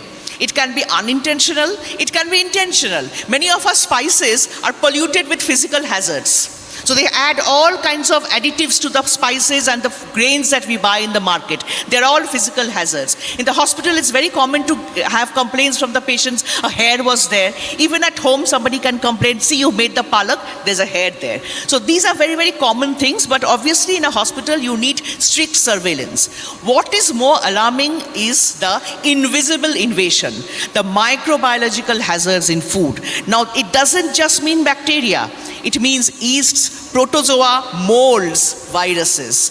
Very often, if you're not doing a proper food checking on the date, the manufacture, the handling, mold poisoning is very, very common, especially in humid, hot countries. And you have chemical hazards. So chemical hazards can be anywhere from naturally occurring toxins like mushrooms and arsenic acids in almonds, allergens, alkaloids in potatoes, intentionally added stuff like pesticides. Nowadays, in every food that we eat, apart from the ones which are labeled organic, although I still have doubt whether they are really organic or not, but pesticide is rampant everywhere. Added not intentionally is things like cleaning agents. Supposing the utensil in which you are eating has not been cleaned properly, some amount of residue is there. That is a chemical additive, not intentional, but it can actually harm you. And certain things which are formed during cooking, like if you're heating meat in a high temperature, sometimes certain things are formed called nitrosamines, especially if they come into contact with oxygen. And if you're heating an oil repeatedly, the formation of these nitrosamines can actually lead to a lot of harm, including cancer. So all these are some of the examples of chemical hazards, and the best way to remember is CAPT. So cleaning chemicals for that pest control, antibiotics, additives, pesticides, preservatives, mycotoxins, and other natural toxins. So both dietitian, even the nurses, everybody should keep this in mind. When we are attending to patients, it is our duty to do surveillance and find out that these things, keep a tab that these things are not there in patient food. And we also have the food allergens, commonly nuts, eggs, milk, and so on. Usually in the healthcare sector, the dietitians or the nurses, when they are taking the history of the patient, they should be very careful to take the history properly. Otherwise, the person can have some adverse reaction. The person can even go into anaphylactic shock. So, why is hospital food safety more important than restaurant? Obviously, because in hospital we have vulnerable patients. Already, if the immune system is compromised with some kind of an infection, we do not want to superimpose it with something else. So, in the immune compromised community, vulnerable population, we have to keep some basic ideas of food safety. Now, to begin with the hospital kitchen, a basic guideline is there for all healthcare systems, not just hospital kitchens, even your home kitchen. First is cleaning, then is separating the food, cooking and chilling. These are basic processes which everyone should remember. Now you might be thinking this is something very common, everybody does at home, what is she talking about? But we don't. We actually do it in an erroneous manner because we cannot identify what to chill, how to chill, what to heat, how to heat, what should be the duration. So typically a housewife takes out, say a dish, a meat dish, she wants to use only one, say, half of the dish. There are two people eating, she takes out a dabba of meat, say, for 4 people. You keep it on the table and you heat only, say, for 2 people. The entire other product is lying out there. The microbes are growing there. Without heating, you put that back in the fridge again. So what happens? That's a chance for the microbes to grow. If you're taking the food out and not boiling it properly, not heating it properly, a little bit of, okay, it's warm, forget it, now let's eat it. You have not done the heating thoroughly. That is a cause for the microbes to grow. How cold is cold, how hot is hot, you need to know that. Keep food out of the danger zone. So hot food zone is where the bacteria are completely destroyed over 60 degrees. So if you're heating something, it has to be done properly, heated properly for some time. Only then can you say, okay, I've killed the bacteria. Then again, you can't kill all, but most of them. Now, there is a zone in which the bacteria are very happy to grow, 5 degree to 60 degree. This happens when you half heat or half chill. It's there, you are lying outside, you just put it in the fridge, maybe you should be putting it in the deep freezer, you don't do so, or you don't heat it properly. So this is the temperature range in which the bacteria, they love to grow. And the cold food zone is below 5 degree, where again the bacteria become dormant. So in the healthcare sector, storage is very, very important. It is very important in your homes as well. So if you want to keep the food hot, if you want to heat it, make it properly hot or keep it chilled. Another aspect is the factors contributing to foodborne infection in hospitals. One is the facility. The proper kitchen designing should be there. Proper segregation. Too many people should not be entering the kitchen. The people in the kitchen, they should go for regular medical checkups. They should have proper attire. The hygiene should be taken into concern. The food handlers and servers, they should be trained properly, not just any person coming and serving. So very often you'll find that they're coming with their nail polish and uncut nails, or they do not have basic hand hygiene sense. They're not using gloves, or maybe they are handling their phone. Okay, I'm coming, and then with the same hand they're using it on the patient food. All these things need proper training. So both the hospital kitchen, the pantry, the service area, the food handlers, all are important. Some basic kitchen safety tips are, first, you have to wash. 24 hours, you do not leave for perishable foods. Perishable foods have to be tended to first. Within 2 hours, you have to do what you want to do with them, either cook them or refrigerate them. Do not keep them lying outside. It's a very common problem which happens in hospitals, because you purchase things in bulk, and then either there is lack of staff or somebody forgets it, it's kept outside. Then the counter safety, the surface cleaning has to be done properly. Not just at the site of the food preparation, also when you are serving the food, the trays in which the food is being served in front of the patients, the nurse's bed, the bedside of the patient, where the nurse is actually taking the food to serve the patient, or she's mixing some kind of a health drink. Prevention of bacteria. So the cooking has to be done thoroughly. Proper stringent measures have to be taken, and hand washing should not be overlooked. Hand washing is not just for doctors and surgeons and people inside the OT and the nurses. It's also for food handlers. It's also for dietitians. Okay? Now I come to some special diets called neutropenic diets. Do you have any idea? Anybody here? Any nurses here? Do you have the concept of neutropenic diet in your hospital? You do. So neutropenic diets are basically sterile diets. These are reserved for a certain section of very vulnerable populations, those who have neutropenia or lowered blood counts. Typically after BMT or after organ transplants, we find that these vulnerable patients, they are very, very susceptible to getting infection. And foodborne infection can be absolutely fatal for them. For these people, we have the concept of a neutropenic diet or a sterile diet, where we serve only cooked and heat-treated foods. Nothing raw is served. You're not to serve curd, because the pathogen in the curd, which is supposed to be beneficial to your system in a normal, healthy person, can become a deadly pathogen in a person who has immune compromise. Similarly, if you serve foods like salads and fruits which are not heat-treated, the person is likely to get infected very soon. So we are talking about a selected set of people who are very, very prone to infection, and these diets have to be made separately in the hospital kitchen with special care, and the transportation of these foods is also important. They have to be properly packaged. Service of the food is done in the wards. The nurses have to be careful that they feed the patient immediately. It should not be kept out, lying out. And complete stringent hygiene measures have to be taken for such foods. Now, there is some controversy. Some people say that, this is only a theory. There has never been some concrete evidence that neutropenic diets actually work. And so some studies are there which have shown that, okay, if a person is on a non-neutropenic diet, immune compromised patient, he has not been harmed. But the problem is that these studies are mainly in the West. The climatic conditions in India are very different. Our system is different. We do not have stringent food control practices here. We have all kinds of toxins. We have contaminated food being sold in the market, contaminated spices being sold in the market. The temperature is humid. Transportation of food is not done properly. They carry the food on trucks between the major cities of India. We have no idea what kind of transportation they are doing. You will find milk bottles being kept outside in the sun. Handling is not always done in a hygienic manner. So over here in the Indian context, I think it is sometimes very important that we do resort to neutropenic diet. You see, guidelines are there to guide us, but then we should not always be blinded by guidelines. Sometimes practices, what we actually see is very, very important. So this is one aspect which I think the hospital infection control, the management, the nursing staff, dietitians, doctors should be aware of.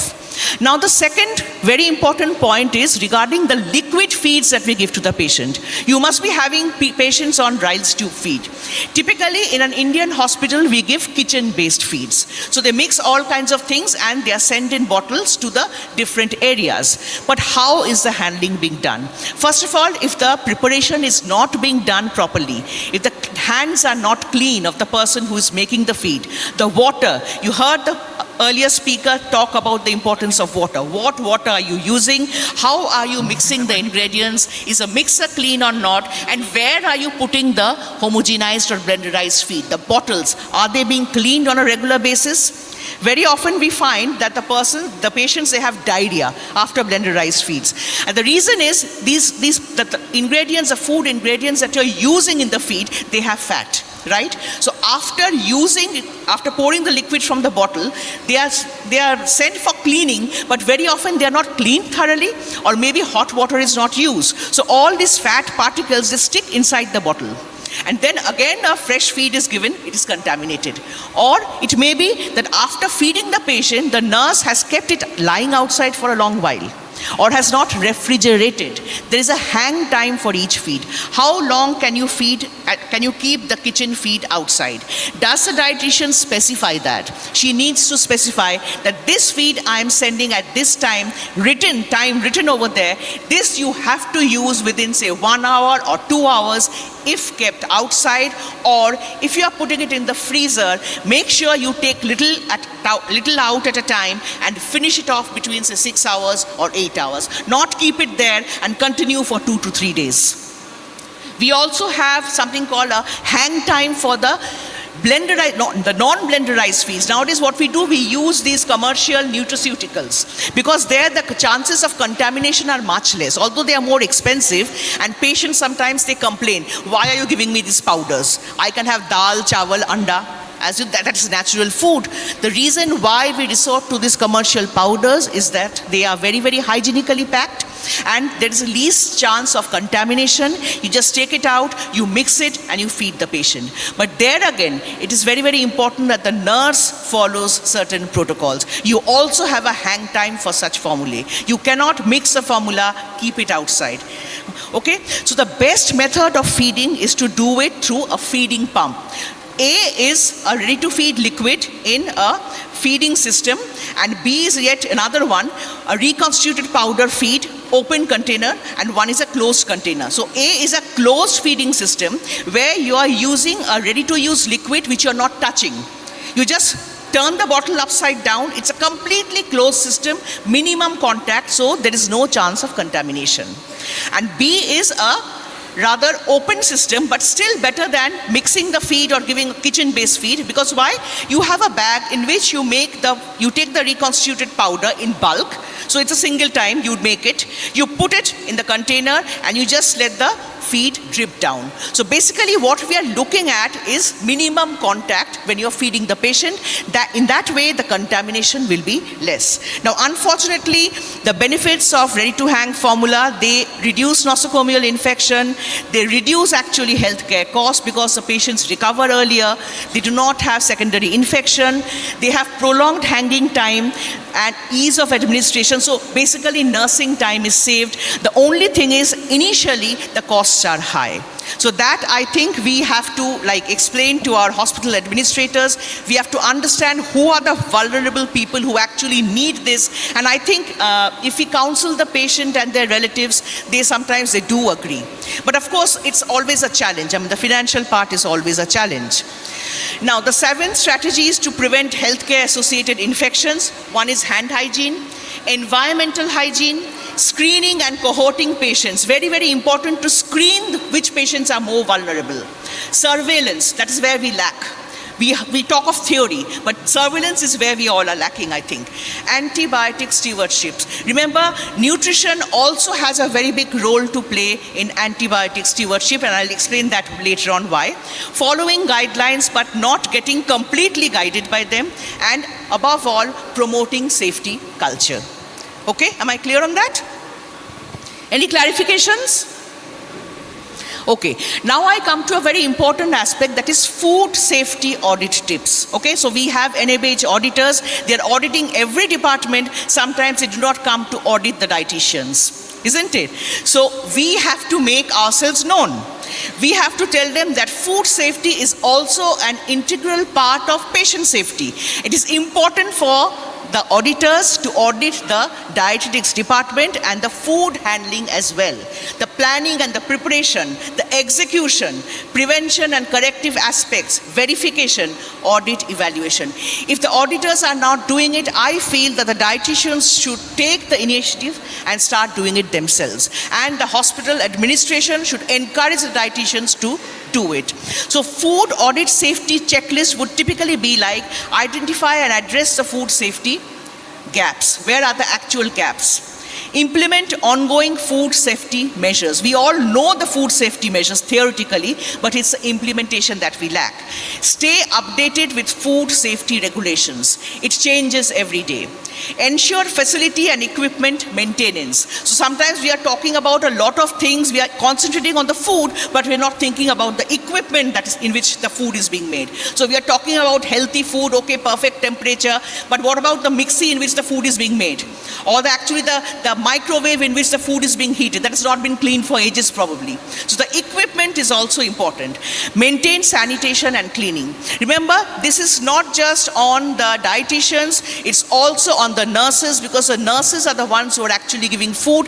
They are the ones who are at the patient bedside. So if you are mixing or reconstituting a powder at the patient's bedside, or if you are giving the patient the feed, remember that your hand hygiene, your concept of food safety and food contamination is also very, very important.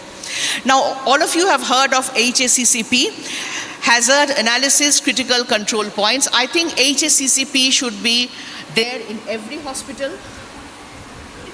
The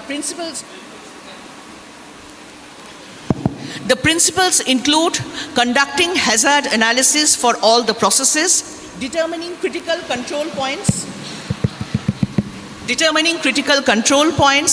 establishing critical limits, establishing monitoring procedures, establishing corrective actions, establishing proper verification procedures, and establishing record keeping and documentation procedures. So these points are the 7 principles that HACCP follow, and it is, I think, very, very important to include this as a part of the hospital infection control protocol. Now I come to the last part of my talk. Now this is a very, very important concept, not just for healthcare, I think it's for everybody. That is the antibiotic resistance which is coming up. Now, what is antibiotic resistance? It is due to the indiscriminate use of antibiotics, not just us, the animals, the food that we eat. We are getting contaminated by the overuse of antibiotics to an extent in which we are becoming absolutely immune to antibiotics later on in life, and nothing will be working on us, okay? So how does this resistance spread? Basically, when we humans are eating, say, meat or something, and that is contaminated through some sewage or something faulty in the environment, maybe the manure is not clean, the food, the meat of the patient is entering us, we are basically ingesting a lot of microbes through it, and also some remnants, some residues of antibiotics which were given to the organism for probably promoting growth or curbing some disease. So all these antibiotics, rampant use of injections and even vegetables are injected nowadays. So everywhere you have coloring agents, everywhere you have toxic chemicals. So what is happening is this is building up antibiotic resistance in humans. So the animal, once the animal is injected with some antibiotic or some kind of a thing in which the animal is made to grow faster or basically increase the livestock, what happens is that these animal in their gut, the antibiotic, the gut bacteria, they become antibiotic resistant. So once you are eating that meat, those bacteria are now in your gut. So when you are going to eat, when you are going to be given the antibiotic, if you fall sick, those antibiotics, they do not work. And this is going up to a deadly level where we can see that probably in the future, nothing will work. So I think it is very, very important for us as dietitians, any healthcare worker, it is our duty to reduce the spread of antibiotic resistant bacteria.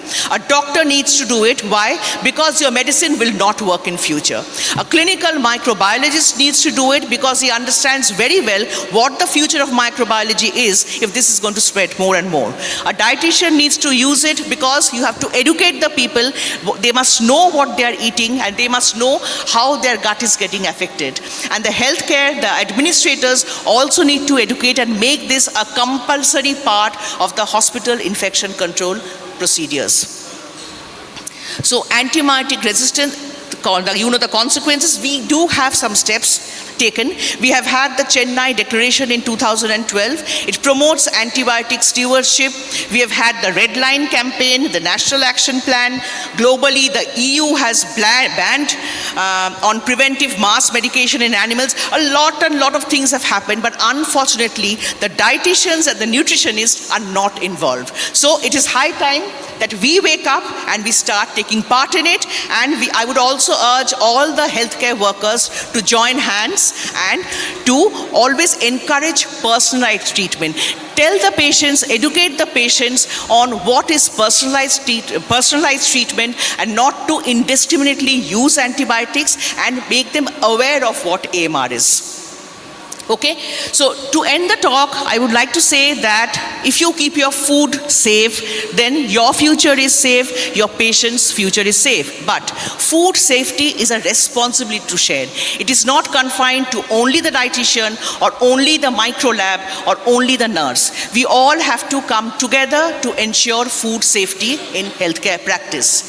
And before I end, I would also like to say that on 11th of April 2025, under the CAHO banner, the Clinical Dietetics Forum is organizing a pre-con, a half-day workshop on food hazards and food safety.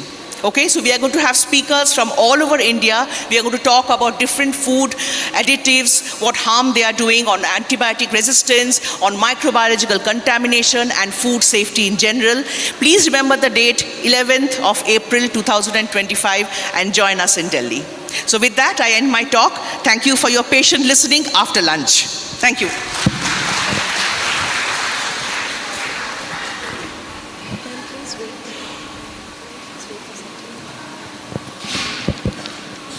Thank you, ma'am, for your enriching session. May I now call upon Mr. Sajal Sinha, Associate Marketing Manager, to felicitate ma'am with respect and gratitude.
Thank you. Thank you, ma'am. As we have reached the last presentation of our program today, I would like to mention it's been an incredible journey so far, filled with insights, discussions, and learning. On this very note, I would like to introduce our next speaker, Miss Mary Anthony. Miss Mary Anthony is the nursing superintendent at Downtown Hospital Limited. With a rich background in psychiatric nursing, she holds a master's degree from the Lokopriya Gopinath Bordoloi Regional Institute of Mental Health Science, Tejpur, and a postgraduate diploma in medical law and ethics from the National Law School, University, Bangalore. Ms. Anthony has been leading nursing operations at Downtown Hospital since 2017, and her expertise spans various certifications including Advanced Cardiac Life Support, Basic Life Support, and Lean Six Sigma Black Belt. She is also an internal ISO and NABH assessor and a member of the All Nurses Executive of India. Her professional journey includes serving as a nursing lecturer for 3 years at Shankar Madhav College of Nursing, a unit of Downtown Charity Trust, and as a nursing tutor and floor in charge at Downtown School of Nursing and Hospital. Ms. Anthony is also an expert nursing advisor for the Board of Studies of the Faculty of Nursing, Assam Downtown University. A prolific researcher, she has presented her works at national and regional conferences and is currently pursuing her PhD at Assam Downtown University, further contributing to the advancement of nursing education and practice. Let's give our full attention as Ms. Mary Anthony takes the stage to share her presentation on communication and patient safety. Welcome, ma'am.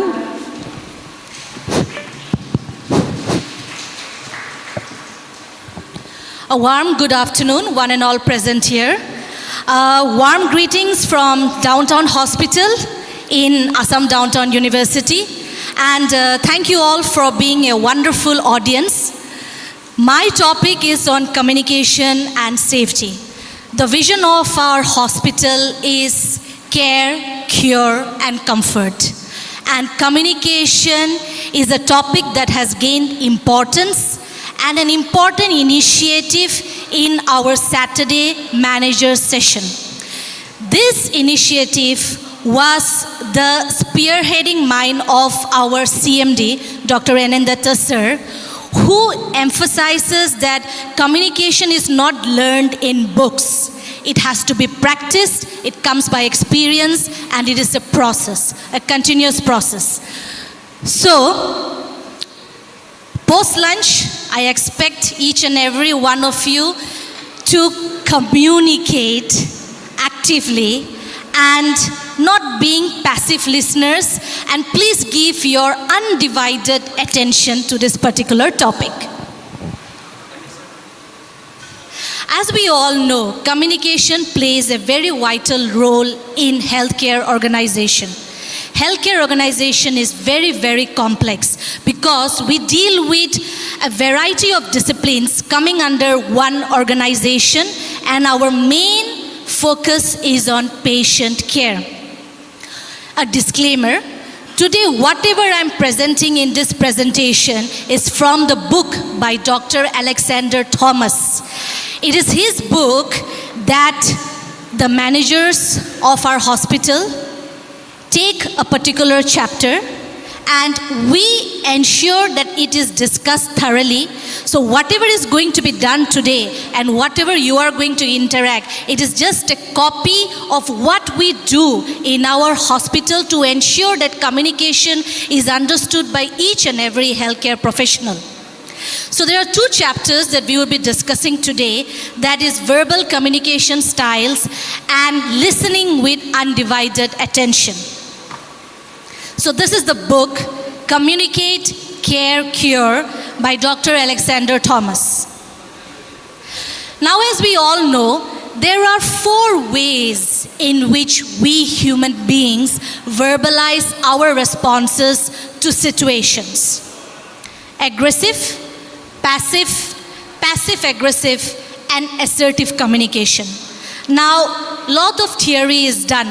We will directly go to a role play where I will just highlight the background.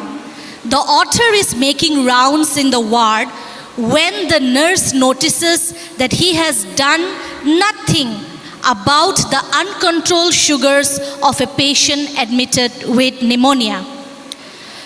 So let us have on stage Dr. Dixit, who is playing the doctor, and we have the nurse, Ms. Ronnie, who is playing the role of a nurse. I invite them to come on stage.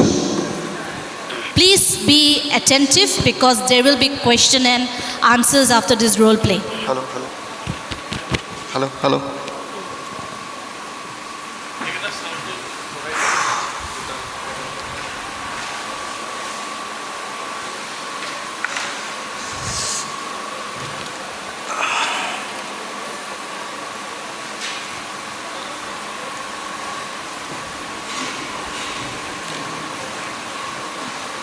Doctor Anand, Yes? आपने round खत्म कर लिया क्या?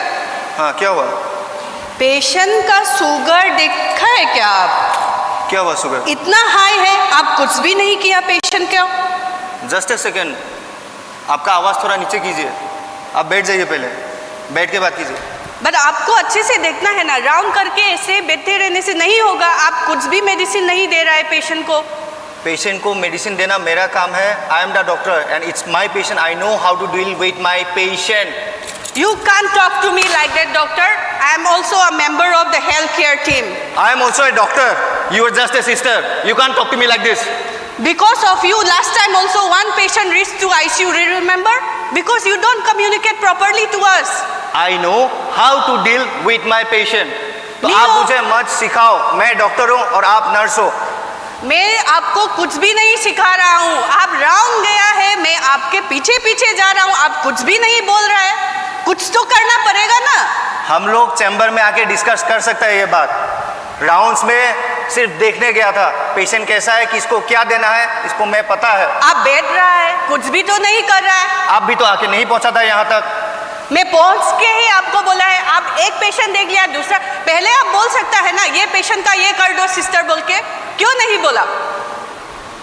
नहीं बोला because हम लोग cabin में आके डिस्कस करने वाला था पेशेंट को क्या चीज देना है, कैसे देना है, कब देना है। Because I am the doctor here. आप मुझे ऐसे बात नहीं कर सकते। मैं कर सकता है। आप नहीं आके कर सकता है मैं डॉक्टर। ऐसे बात कर सकता है because you started in a very bad way. हमेशा आप ऐसा करता है, इसलिए आज मैं नर्सिंग सुपरिटेंडेंट को जाके कंप्लेन करके आएगा। जाओ करके आओ। So that was a role play of aggressive communication. So aggressive communicators tend to dominate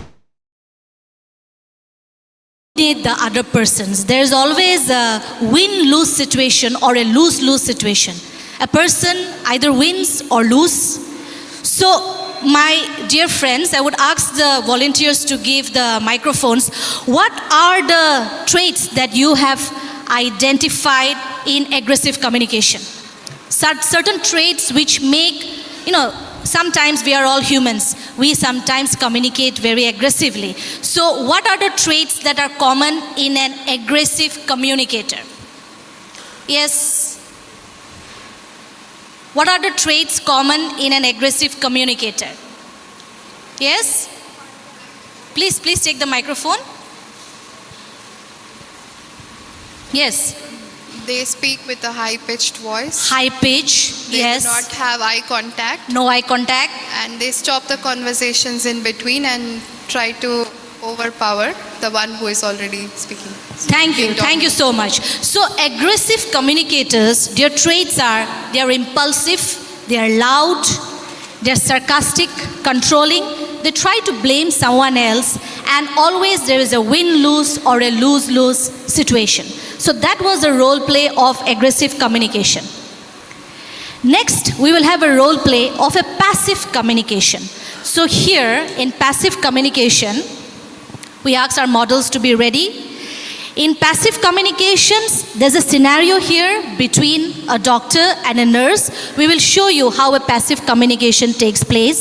So Dr. Dixit is playing the role of a doctor, and Nurse Musumi is playing the role of a nurse.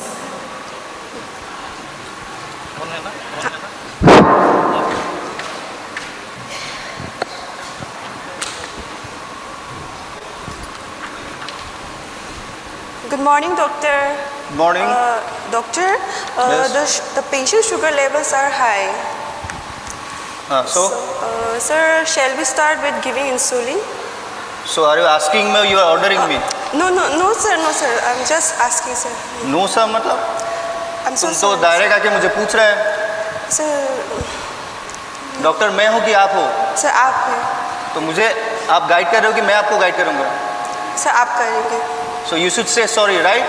Yes, sir. It's my mistake, sir. Sorry, sir. Very good. You have to say sorry. Sorry, sir. जब भी doctor यहाँ पे हो, doctor is the senior. Yes, sir. And nurse को doctor का बात सुनना है.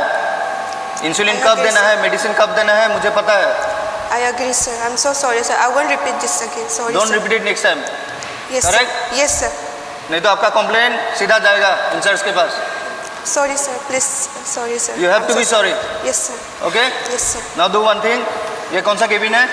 Sir, 508. 508. Yes, sir. ठीक है. ये वाला जो मेडिसिन है ये स्टार्ट करवा दीजिए. Oh, okay, sir. Sure. ठीक है? Yes. जाओ. Thank you, sir. Welcome. As we can see here in the passive communication, yes, a round of applause for our colleagues. So as we can see here, passive communicators create a lose-win situation also.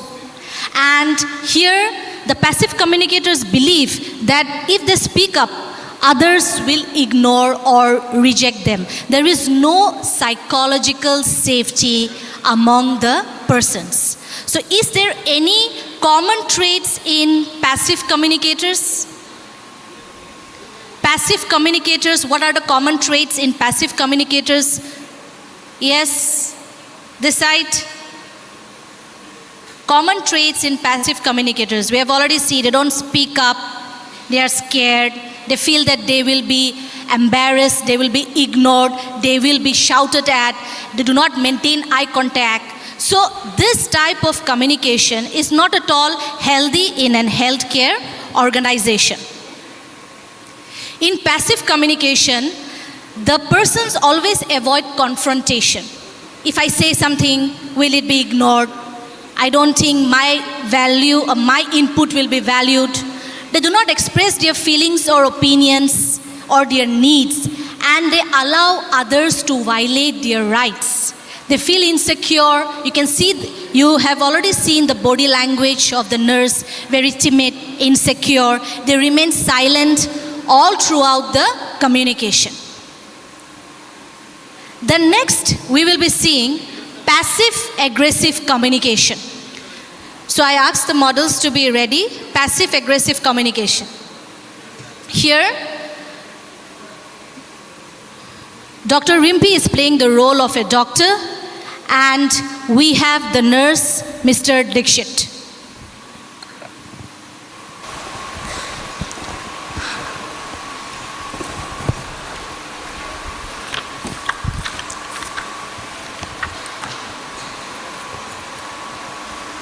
Hi doctor, good morning.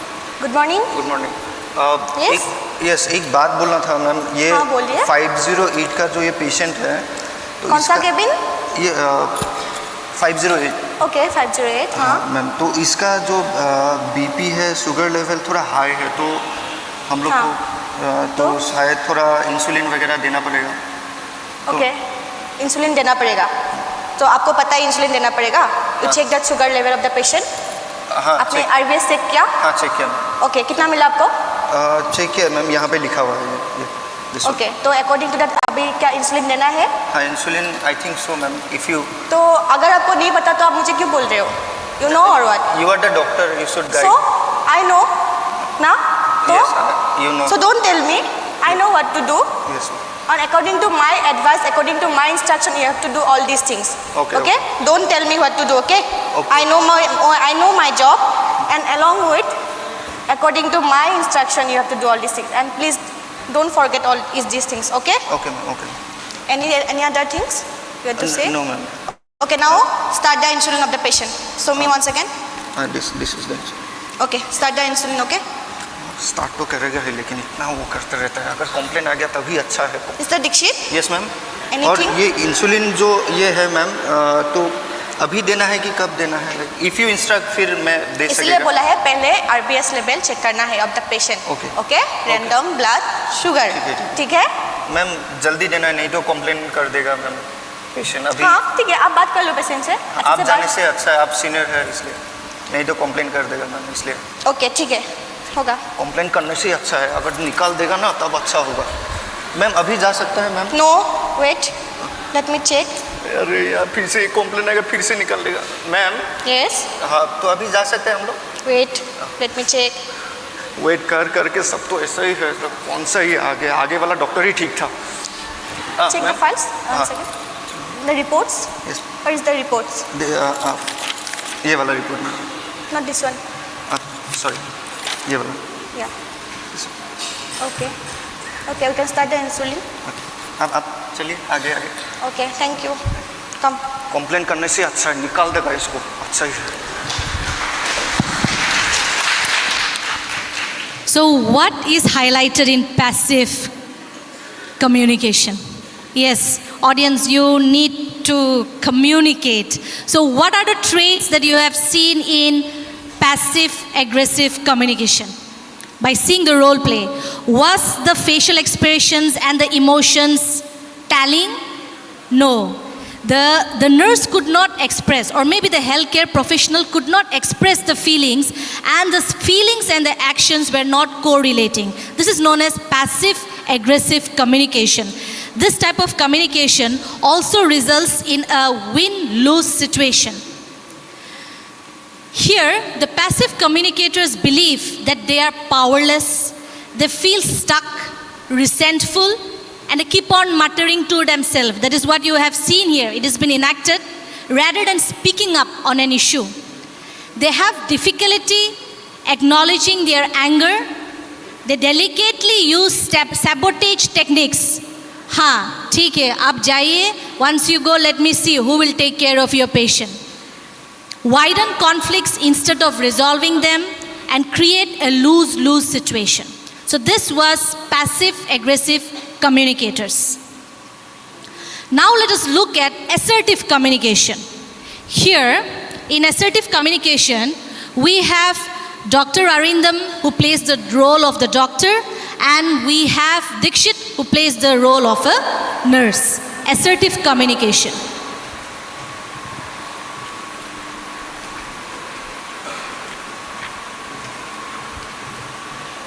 Hello doctor, very good morning. Doctor, एक ये report था cabin number 508. The BP level is very high, so we think we should start insulin. What? So this one. Did you actually tell me how to treat my patient? Actually not, sir. I'm just telling the BP level is high, so we think we should start insulin. Blood sugar level, RBS. Yeah. So this is the blood sugar level, sir. So we should start insulin. Do you actually think you can give orders to me? No, sir. I'm just. You are a nurse, okay? Yes, I am sir. the doctor. I know, sir. I give orders to you. You follow my orders.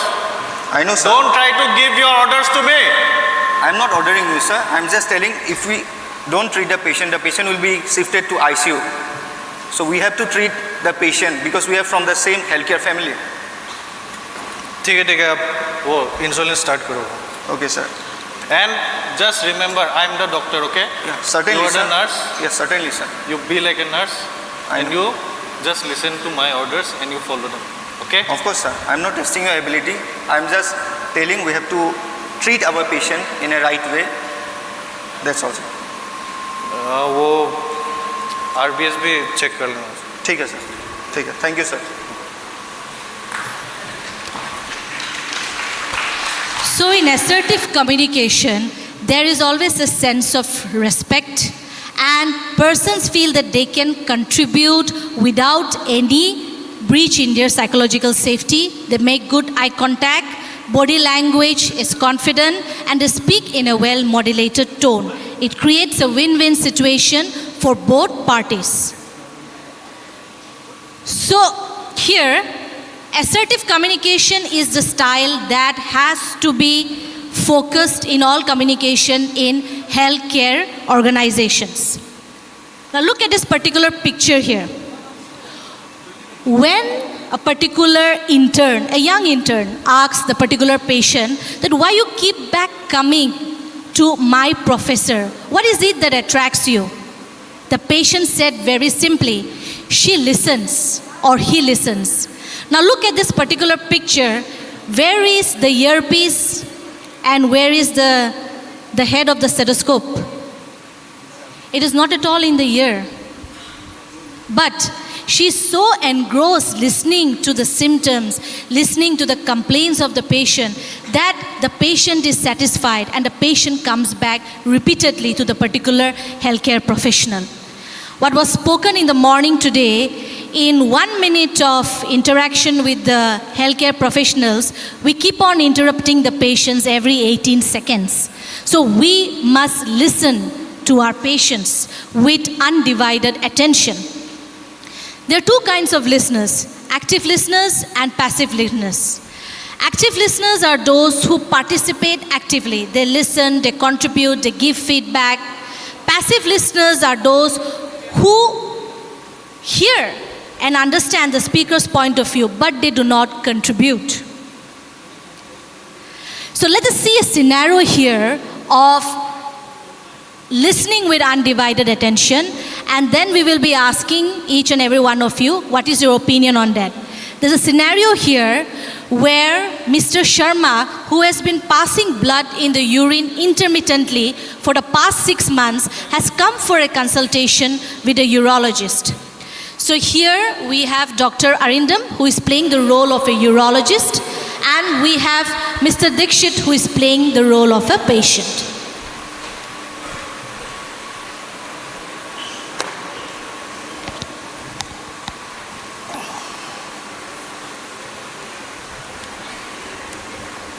Doctor साहब आ सकते हैं अंदर?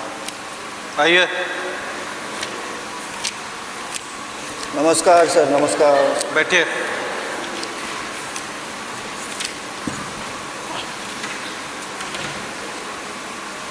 File दिखाइए। क्या problem है? Sir आपको कहाँ बताए, ये 2 हफ्ता से बदन थोड़ा बहुत ही वीक जैसा लग रहा है। सोने को मन करता ही रहता है, ये हो रहा है वो हो रहा है, बहुत परेशानी है डॉक्टर। अरे if you are feeling weakness तो ये मेडिसिन का डॉक्टर के पास जाना चाहिए ना। आई एम यूरोलॉजिस्ट, मेरे पास क्या है? क्या बोला डॉक्टर? मतलब इंग्लिश में बताया तो समझा। आपको मेडिसिन के डॉक्टर के पास जाना चाहिए था। हाँ जी।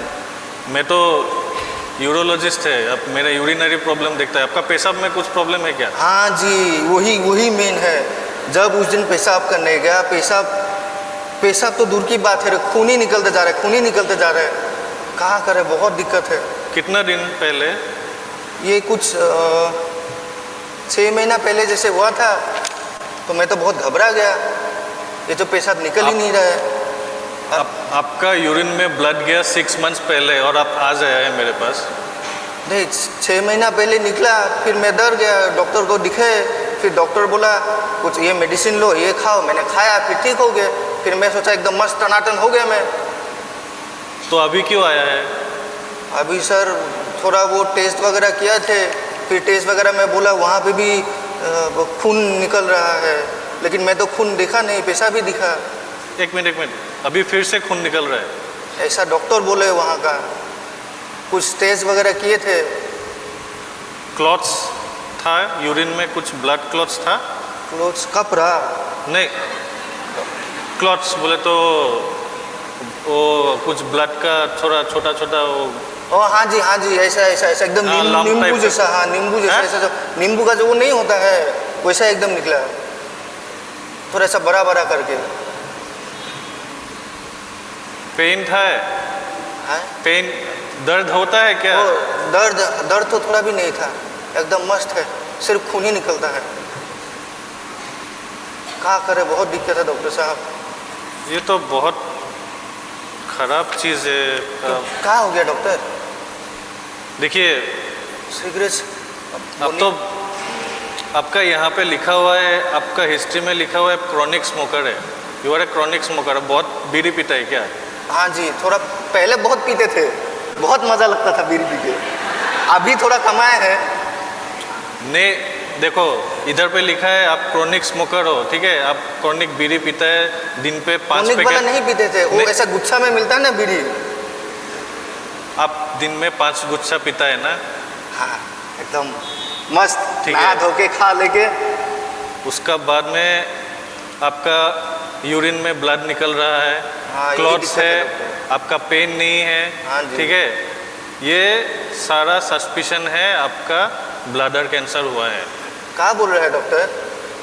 ये बीड़ी से लेके मेरा किडनी तक कैसे पहुंच गई? तो फेफड़े में जाता है। नहीं, ये जो आपका जितना भी हुआ है ना, हाँ जी। जितना भी आपका प्रॉब्लम हुआ है, हाँ जी, उसका सारा सिम्टम मिला के मुझे यही लग रहा है कि आपको ब्लडर कैंसर है। कुछ दूसरा भी हो सकता है, स्टोन भी हो सकता है। डॉक्टर साहब ठीक है, मैं आपका पैर नहीं, पड़ता हूँ, कैंसर नहीं हुआ है। आप बैठो। पूरा खानदान में हम लोग का ये बीमारी नहीं है, मेरे को कैसे हो सकता है? नहीं। टेस्ट में कुछ दिखा है क्या? टेस्ट करना पड़ेगा, आपका तो दूसरा कुछ टेस्ट किया नहीं है। अभी अल्ट्रासाउंड करेंगे तो कंफर्म होगा। टेस्ट जितना भी टेस्ट है, पैसे की कमी नहीं है, बहुत जमीन है, बेच देंगे गांव में, तो नहीं, टेस्ट वो करवा ठीक लीजिए, है। उसके बाद बोलिए। वो ठीक है, दैट इज़ ओके। देखो अभी मैं आपका बोल रहा हूँ कि ये this is maximum suspicion of bladder cancer. नहीं डॉक्टर साहब, अभी- कुछ दूसरा बीमारी नहीं, कर दीजिए, अब- कैंसर मत कीजिए डॉक्टर साहब, आपका पैर पड़ता हूँ। अरे बैठो। देखो इसका जो भी सिम्टम है, मैं सिम्टम का हिसाब से बोल रहा हूँ, दूसरा भी कुछ हो सकता है। दूसरा करवा दीजिए, ये मत करवाइए। नहीं, रिपोर्ट निकलने के बाद पता चलेगा, तब हम लोग ट्रीटमेंट करेंगे जो करना है। हाँ लेकिन जी, मैं डॉक्टर आपको साहब। बोल रहा हूँ कि ये कैंसर ही होना चाहिए। मैं अभी दे दे टेस्ट, ठीक है? इधर ही टेस्ट दे दे कुछ। नहीं अभी नहीं करेंगे? नहीं करूँगा, मैं लिख के दे देता हूँ आप आपको। ये लगा के ऐसे करते हैं ना, वो लगा के दे नहीं, दीजिए ना अभी। हो जाएगा, मैं यहाँ पे टेस्ट लिख देता हाँ, लिख हूँ। एक दीजिए। अल्ट्रासाउंड करना पड़ेगा और 2 दिन में ब्लड टेस्ट लिख के दे रहा हूँ। वो सब करने के बाद हम लोग कन्फर्मेशन कर लेंगे। हाँ जी, उसके बाद जो भी टेस्ट के हिसाब से हम लोग को जो भी ट्रीटमेंट होगा हम लोग करेंगे। हाँ ठीक है, टेस्ट के बाद लेकिन- कीजिए डॉक्टर साहब, लेकिन ठीक वो कैंसर वाला बीमारी मत कीजिए। मुझे लग रहा है कि कन्फर्मेशन शायद से नहीं, वही नहीं, होगा, डॉक्टर। ब्लडर कैंसर ही होगा। ठीक है, नहीं डॉक्टर, टेस्ट कौन करेगा? वो जो आप- बाहर दीदी बैठे हुए वो हाँ, करेगा। आप उनको दे दीजिए, वो आपको दिखा देंगे क्या क्या करना है। दीदी को आप ठीक है? बोल देंगे नहीं बोलना है। आप बोल दीजिए एक बार। मैं लिख दिया है, आप फाइल उनको दे दीजिए, चाहिए। दीदी को बोल देंगे। आप रिपोर्ट मिलने के बाद नेक्स्ट वीक आइए मेरे पास। डॉक्टर मैं साहब ठीक देखूंगा। हो जाएगा ना? मैं सब वो तो मालूम नहीं ना, वो रिपोर्ट आने दीजिए आप। ठीक ठीक लेकिन है। वही सोचिए कि कैंसर ही होना चाहिए। नहीं डॉक्टर साहब, दूसरा बीमारी कर दी। वो रिपोर्ट आने के बाद पता चलेगा। ठीक है। नमस्ते डॉक्टर साहब।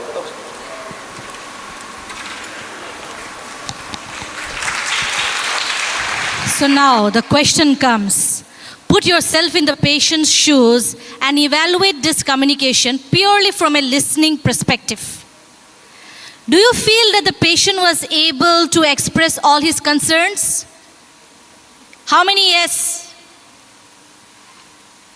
How many no? Majority says no.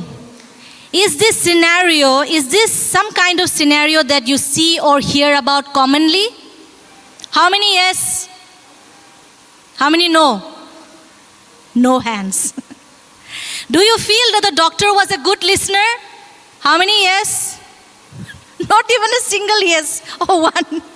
Then also half. And how many says the doctor was not a good listener? Majority, 90%. So if we are a healthcare professional, do we talk to our patients in a similar fashion with or without undivided listening and attention? So my dear friends, the take-home message is, when I listen, I give you my ears, my eyes, my undivided attention and my heart. The ear listens for the words that are spoken, the complaints of the patient. It listens for meaning. The eyes visualize the person who is speaking. That means the verbal and the non-verbal communication of the patient. The undivided attention overcomes all external and internal barriers. That means the sound that is outside, the sound that is inside your own mind. And the patient becomes the sole attention of our focus. And the heart listens for emotion and feelings, which stands for empathetic listening. So my dear friends, with this small skit, I would like to take this opportunity to thank you all, and also my colleagues. I would like to call Arindam, Dikshit, Ronnie, Mosami and Rimpi to please come on the stage, and a big round of applause for them, please.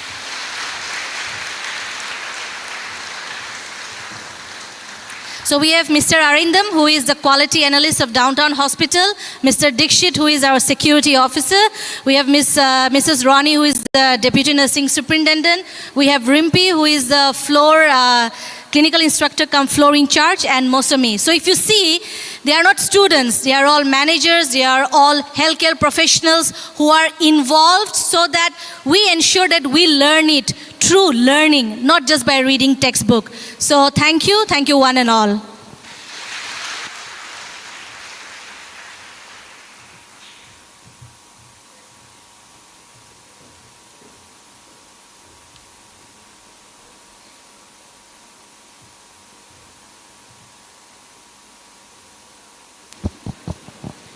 Thank you, Ms. Mary Anthony and team, for the skillful presentation. It has indeed left us all captivated and inspired.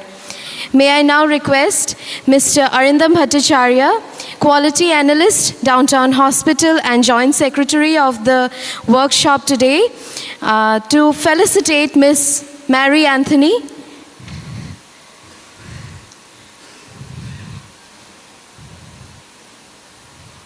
With a Fulam Gamusa, let us all have a big round of applause and a certificate. Thank you.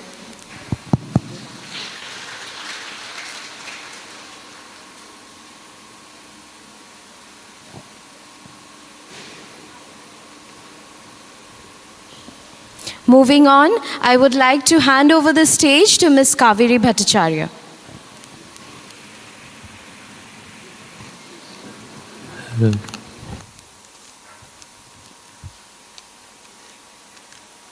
As we are about to conclude today's fruitful and enriching workshop, I request Mr. Nikhilesh Sharma, Business Development Manager, Downtown Hospital, and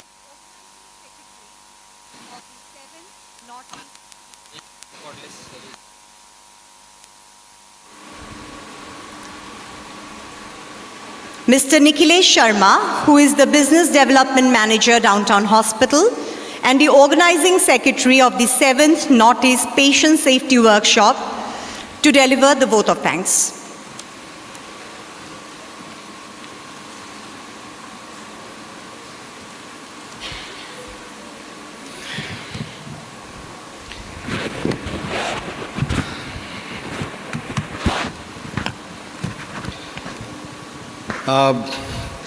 Good evening, everyone.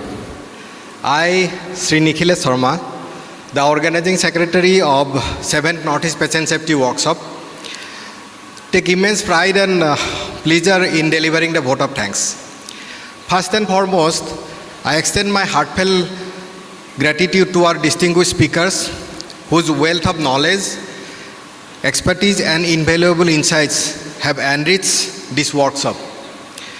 Your sessions have been instrumental in shaping the conversation on patient safety and advancing in healthcare standards, sir. I am equally grateful to the participants who have joined us in large numbers from all across Northeast India, as well as our esteemed participants from Bhutan and Nepal. Your active engagement and enthusiasm have been the cornerstone of this workshop success. A special note of thanks goes out to the sponsors for their generous support and encouragement, without which this event would not have been possible. Your contribution reflects a sense of commitment to making this healthcare better for all. And I want to extend my heartfelt gratitude to all my dedicated team members and the exceptional team of the downtown family who was tirelessly working to make this event a successful one. Because of your unwavering commitment, I can say proudly today that this event is a grand one this time. Because the earlier episodes we did not have this kind of guests, this number of guests, but this time we have almost crossed to 430 people assembled here, and all for patient safety. So I'd like to express my heartfelt gratitude to the media personnels who are giving us invaluable coverage and their support. Your effort in highlighting the importance of this event help bring patient safety to the forefront and inspiring the entire healthcare community to take the action. Finally, to each one of you present here today, thank you for you making this event a resounding success. As we conclude, let us carry forward the knowledge and inspiration gained during this workshop to make the significant strides in the patient safety. On behalf of the entire organizing team, I thank you once again, wishing you a safe journey back home and hoping to see you again in the next time. Thank you all.